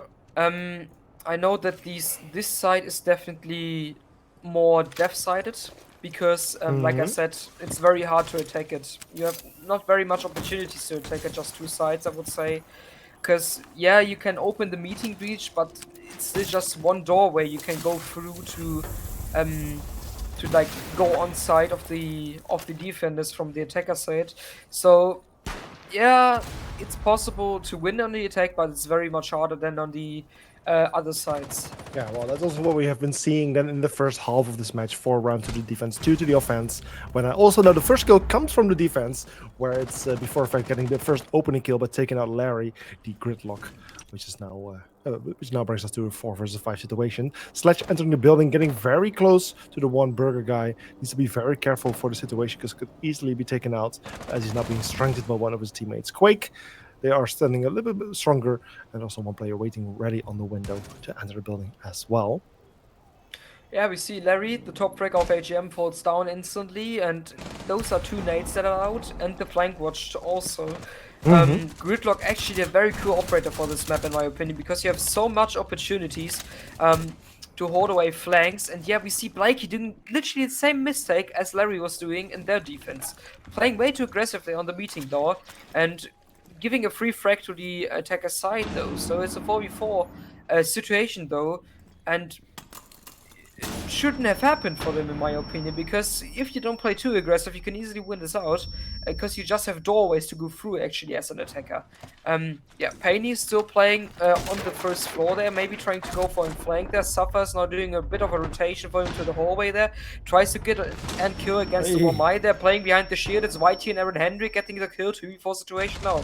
It's just Cake and Suffer left. Suffer doesn't have any nades left, and Cake with a pair of 3 charges and 1 flash grenade. Anyways, Aaron Hendrick gets the kill on Suffer there, and it's just Cake left in a 1v3 situation. And it's Aaron Hendrick. I guess he's doing a triple or quad kill in the end. And yeah, we see him playing very good on this shield position, and this is how AGM should have played this position out. We see this shield does have so much impact. If you don't use your nades right, your flashes right, your explosion utility right, it's literally impossible to win against it because you have so many pixels you can use in the shield. And yeah, it was perfectly played by Aaron Hendrick. Yeah, indeed. And with AGM having a good first half, it's now actually before effect working to work things around back to their favor. With the first round being won on the defensive side, they're now working to get that second round on the board to bring us to a potential 4-4 score, which will be absolutely beautiful to see an even score once again. But right now, it's up to them to go here for the defense on the basement bomb site. A strong bomb site as well, not as favorable as the top floor generally. But we'll see how they will be doing. Last time, when they were attacking this bomb site, they tended to struggle quite a bit. But right now on the defense, they might just do a little bit better and have a higher success rate. Yeah, yeah, could possibly happen. What I don't really like to see is that we just see the basement side, because in my opinion, the basement side, if you play against a good team that is very good coordinated, basement is very hard to win there. I would like to see them playing like a bit more of the mid floors. I would like to see Piano actually, because Piano, in my eyes, is way better to play than in the last season. What about last season? I meant in the last previous version of the map. version of the map. Yeah. Because lobby was literally the most like opened side. Yeah, you had so much windows, so much doors. It was literally possible for the attackers to win the run from the outside. So now it's not like that anymore. Hopefully we're going to see it. And now Larry tries to get, or like trying to open the mirror windows with his Twitch drone there. We see again before effect playing literally the same strats as AGM used to do, and it worked out for AGM. So why shouldn't they do it? Yeah. Yeah, indeed. It's currently members of AGM just trying to find a way in, mostly approaching from the eastern side of the map, which makes total sense. I mean, the one burger guy currently set up here on the top floor together with the Mamai, just trying to hold back the offensive side as long as they can and easily be able to fall back through one of the stairs or potentially even the hatches. But at the same time, Quake already getting ready to breach from downstairs. However, a mute jammer has been placed that will need to be dealt with, so that's something he needs to wait for it. But it's also something he can always activate at a later moment. Meanwhile, Oli has been taken care of. It's now 4 versus 5, the advantage of the defensive team, and with still 1 minute and 30 seconds remaining. Yeah, and we see the defense at the moment is working out for before effect. Painey now gets the kill on Larry too. So Painey, welcome on the scoreboard now, my friend. Didn't have his best attacks there, but now it's working out for them. He gets nearly the kill on Vapex, 2v5 situation, 1v5 situation. Nearly the floor is round, but Vapex is denying it and gets the kill on Painey there. Mirror's now playing against Vapex. Vapex gets the kill there on the Mirror too. And yeah, Vapex maybe could do the miracle. It's nearly impossible for him because he just had like 10 HP left and 50 seconds there. He's now trying to make some walks into the basement side there, aiming at every possible corner that the enemies could play, but he sees the diffuser is on the floor above him, so he can't defuse in any way. Blake, he gets the kill on him, and beautiful played by the side of before effect. Yeah, they used their this first floor set perfectly, getting the frags on them to like it was a 1v5 situation if I'm not wrong, and that says everything. Yeah, indeed. And also with this, it really seems like that the defensive side is really working out for BF4 Effect really well. We're now on a 4-4 score, an even score between these two teams. 2 round wins in a row for BF4 Effect on the defense. And with this streak going on and this momentum working in their favor, they might get even more rounds as they now are also going to do. I was about to say going to do the full rotation. No, we're first going to the different bomb site first, which is exactly what you were hoping for, by the way, XA. You were asking for this bomb site specifically. Now you're getting it. I'm very curious to see how this will go for them. Yeah, yeah, they're playing, like, you can see they're trying to play a bit of the same defense as they used to play on the basement side. Mirror is always a good pick. Mirror is always a good pick on the old console too, and you can still play it. Maybe not on the top floor. Now you can play it way better on the top floor because you don't have as much impact from the windows anymore. Yeah, and I'm honest, I didn't expect from Before Effect to have such a good impact against a team like AGM, because the AGM players are all known players, yeah? For example, Ollie or Larry, they all managed to come very far in the cup in the former seasons, and now you see like a team like Before Effect doing their debut and doing a very good job there, especially on the new map, so maybe the map pick worked out for them. Yeah, we now see that AGM is trying, like doing some breaches. I think it's meeting that was getting opened by them. Suffer Mm-hmm. playing on the bathroom window, Yeah. and yeah, so far, Ooh, okay, this is 5v5. yeah, good work here of Never mind Ollie this. on the neck for a nice sneaking here from the back. A nice surprise there, taking out the water. An opening kill here for the offensive side, which is a good thing for them to start with. Clearly focusing on the top floor first, which has a heavy defender presence. From above, they can also easily defend the bomb site and easily fall back if need so. So it makes total sense to make your focus points here first. But eventually they will need to go down later on. But with the opening kill in their favor, things are just working out well. 3 defenders still at top, with Ollie getting his second kill for the round, taking out Blakey, and also Burger Guy getting in loads of trouble. Needs to be very careful because he might get taken out very soon. And that's exactly what's happening as Sutter gets a kill, but also Vapex being taken care of. It's now 4 versus 3, but in a brief second, the final players get taken out there on the side of Before Effects. And after losing 2 rounds in a row, AGM wins 1. That brings us to a 5-4 score. Yeah, we saw now that Piano. Wow, how do I say that this round wasn't won by like good tactical things. I would say it was more the Not per se. gunfights, Yeah, definitely. surely. Um, yeah, the thing is that this is like a side that is like completely on the different side, on like different part of the map as, for example, admin is. But much teams, especially on the PC, try to attack this side from the admin side because most times they try to have vertical impact from the meeting side exactly. and from the I call it Trump. I don't know how other call it. It's like the main office that you have there. Yeah, I call it like that because, for example, you have this front office and bank, and you call it Trump also because it's one of the shortest calls, and that's why I Yeah, call makes it like sense. that. Makes sense. Yeah, but in the end, it worked out for AGM. I don't have like anything to criticize about it. Yeah, we now see top four side again. Maybe working out for Before Effect, and we now know Before Effect won top four and basement side. If AGM doesn't manage to adapt against it, technically, Before Effect could go in a 5-6 lead here because they won both of these sides that they could play possibly, you know. So yeah, we Oh, can expect something from them. And Painy, he's going to get warmer and warmer in this match. Gets the opening frag on Ollie and 2 nades out. yeah, that's 2 people down on the side of AGM. 2 members already lost. That's a Nuck and the Gridlock lost. Huge impact this will have for the remainder of this round, especially as also now having the man disadvantage by 2. So need to be very careful with the 3 remaining men. All playing together, that's a good thing for them. They're approaching now here from the eastern side of the map, trying to get close to the bomb site. But 5 defenders are, of course, awaiting them and waiting for making just waiting to make life way harder for them. But at the same time, if just 3 of these members get 1 kill each, they will have the advantage. So it's not all over yet. You just need to be a little bit more careful. Yeah, need to be more careful. Yeah, that's right. That's right, definitely. Yeah, we still see the Flowers is still alive. I don't know if they play the shield again there. Yeah, they do. And they're using their utility now to get rid of the shield there that is going to be played in the... Oh, wait, unfortunately, the Flowers drone was already, like, before the explosion, and in the end, it's the Mute Jammer getting impact on it. I don't know how they managed it, but it was very lucky for Before Effect deck. Suffer gets the frag on Aaron Hendrick there, and that's now, like, the round was so good for Before Effect, and now it's falling a bit out of their hands as they lose the aggressive gunfights there. Yeah, Whitey and Aaron Hendrick out.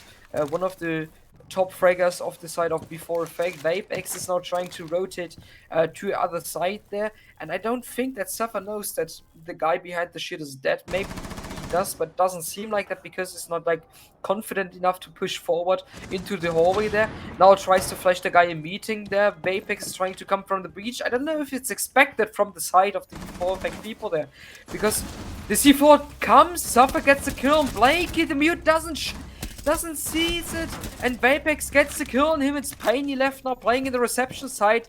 Now it's AGM trying to go for a plant there. Cake does try to get the diffuser down. It's Vapex in the end. Gets the kill on Painy there. And beautiful play by the side of AGM there. And yeah, we see now AGM is able to go to this round to have a match point for them. Indeed, match point here for AGM in a 6-4 score, 2-point advantage over their opponent, putting themselves in a very, very good position. Yes, they're still playing as the offensive team, which technically should be a little bit harder compared to defending. So there's still a good chance with that before effects. We already won two defensive rounds and lost two defensive rounds. We'll be able to win two more, but that match point will certainly put the pressure, will certainly raise the pressure that is currently on their shoulders. But hey, if they win the upcoming two rounds, they will bring the match to overtime, will at least secure 1 point.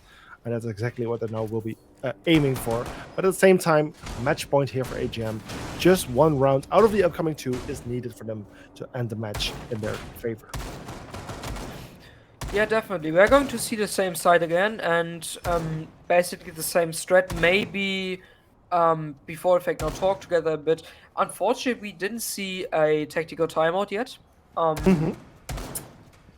I'm a fan of using it because it can have much impact. Yeah, in this moment, it could give AGM the opportunity to talk a bit more about their attack and maybe do a bit more flexible stuff about their attack. Mhm. Oh. But what basically before effect just needs to do is play maybe less aggressive in the late rounds, because we saw them having the two opening frags, and in the end they just lost it because they lost gunfights, and it wasn't needed for them. So yeah, it's unfortunate for them, and maybe they are a bit mad about it. But now they should just focus on trying to make it better. Yeah, room for improvement there always is, and it's always something you should be aiming forward to do. But for now, it's do or die here for the side of before effect. To still have a chance to enter points, they need to win the upcoming two, and that's what they're aiming for. We can see Ollie, however, already entering the building here from the yellow stairs side, getting very close to the mirror, which is laying prone there on the floor. Barbed wire, however, potentially putting her in a bit of a stronger situation, but the F2 up close can be absolutely devastating if a gunfight ends up happening there. Yeah, definitely. Still 5v5 situation in 2 minutes. Yeah, Blakey proning down there toward the yellow side. Ollie trying to sneak up, maybe gets the frag there on Mhm. Blakey. I don't know if he expects Blakey to play so close on the yellow side. Blakey, he has the shotgun in his hand, so possibly a Oh. one-shot kill for him there. Suffer gets the frag with the with the nade on Aaron Hendrick there. So Womai is down, the shield is down in the hallway. So we are going to see the opportunity for HM pushing forward, and Oli finally manages to kill there on Blakey. Wow. The nade of Suffer gets the kill too, and it's now Five Whitey versus against one. five Yeah. people of HM, and yeah, it seems really unwinnable Ah, for Whitey there. Doesn't get the kill on Oli there, and in the end, it's the flawless round for HM. And what a way! HM, Yeah, yeah, what a way to end the match with a flawless run. Definitely, AGM just getting ready to clean things up, getting ready to finish things once and for all for this match, and very, very clear approach, very strong approach, completely, yeah, beating their opponent in their own game. So well played here to the AGM. 7-4 score, still a beautiful score, but the strongest score that we have seen so far, putting them on top of their groups, of course, in the rankings. We're just quickly waiting for Observer. Yes, there we go. He might have fallen asleep, of course. It's a long evening, but there we go. Here right on the almost the right screen, but it doesn't matter. At least we are back here as casters. So hey, a 7-4 score, beautiful one, the strongest we have seen so far. Like I said, this will put them up top on the rankings. I believe we can even bring the rankings up once the score is confirmed. So that just a little bit before that has happened, so we can actually see the group standings. But for now, Ixia, what do you think about this game? Mm, I'm actually quite surprised about the performance of Before Effect, because I think like HM is definitely one of the strongest teams that we are going to have this season here. And Before Effect, they are not a known team. They have done their debut, and they have managed to come on a 4-4 score, equal score against HM, and that's very strong, I would say. In the end, it didn't work out for them, but I would say they will have easier matches to play against. So if they keep up this performance and maybe try to even do it better or make it Mhm. better, they can definitely get a win there. Yeah, indeed. Apparently, the standings have been updated already. That's absolutely beautiful work. I believe no Bills Nation. Yeah, before yeah, it's completely updated. So as you can see right now, AGM on top of the groups, just with one round difference over their closest opponent, Element. but then second followed by Yacht with 2 points, Minions with 1 point, and then both Pools Nation and Before Effect either with 0 points. So very close group, I would say. I mean, this can still go either way from this moment, from this point on forwards. I would say that all of these teams are definitely good teams and definitely have a shot in making it out of the groups. But for now, it's clear, of course, who have like a little bit of a head start. But the question is whether they will be able to maintain that in the upcoming weeks. Yeah, I would say this first playday that we had was definitely a good playday. We saw an overtime, we saw 5-7 and 4-7, all very close matches. And I would say this matches prepared us very good for the next playdays and next matches that we are going to have in the first playday. Mhm. Anyways, uh, I'm thankful to like had the opportunity to be caster for tonight, even if it wasn't planned. Yeah, Yeah, you let's do. Yeah, you do well. It was an absolute blast casting with you. It was a nice to see you also come back here as a caster. And for now, I want to thank all of the teams participating so far for signing up for ESA season 7. I want to thank them for being here for yet another season, making it possible, of course, because without the teams, we're nowhere. And of course, all the production team to actually make these streams possible again, and the viewers for being there. Well, they had a nice opening night in terms of viewership, which I'm very happy to see. And for now, we will be back on Wednesday. It will likely be me and Stuki. Might have a little change, but me and Stuki will likely do that stream. So we'll be back on Wednesday. So I hope to see you all on Wednesday at 7:30 p.m. CEST with Group B. That is. So have a good evening, and I'll see you on Wednesday. Bye bye. bye bye.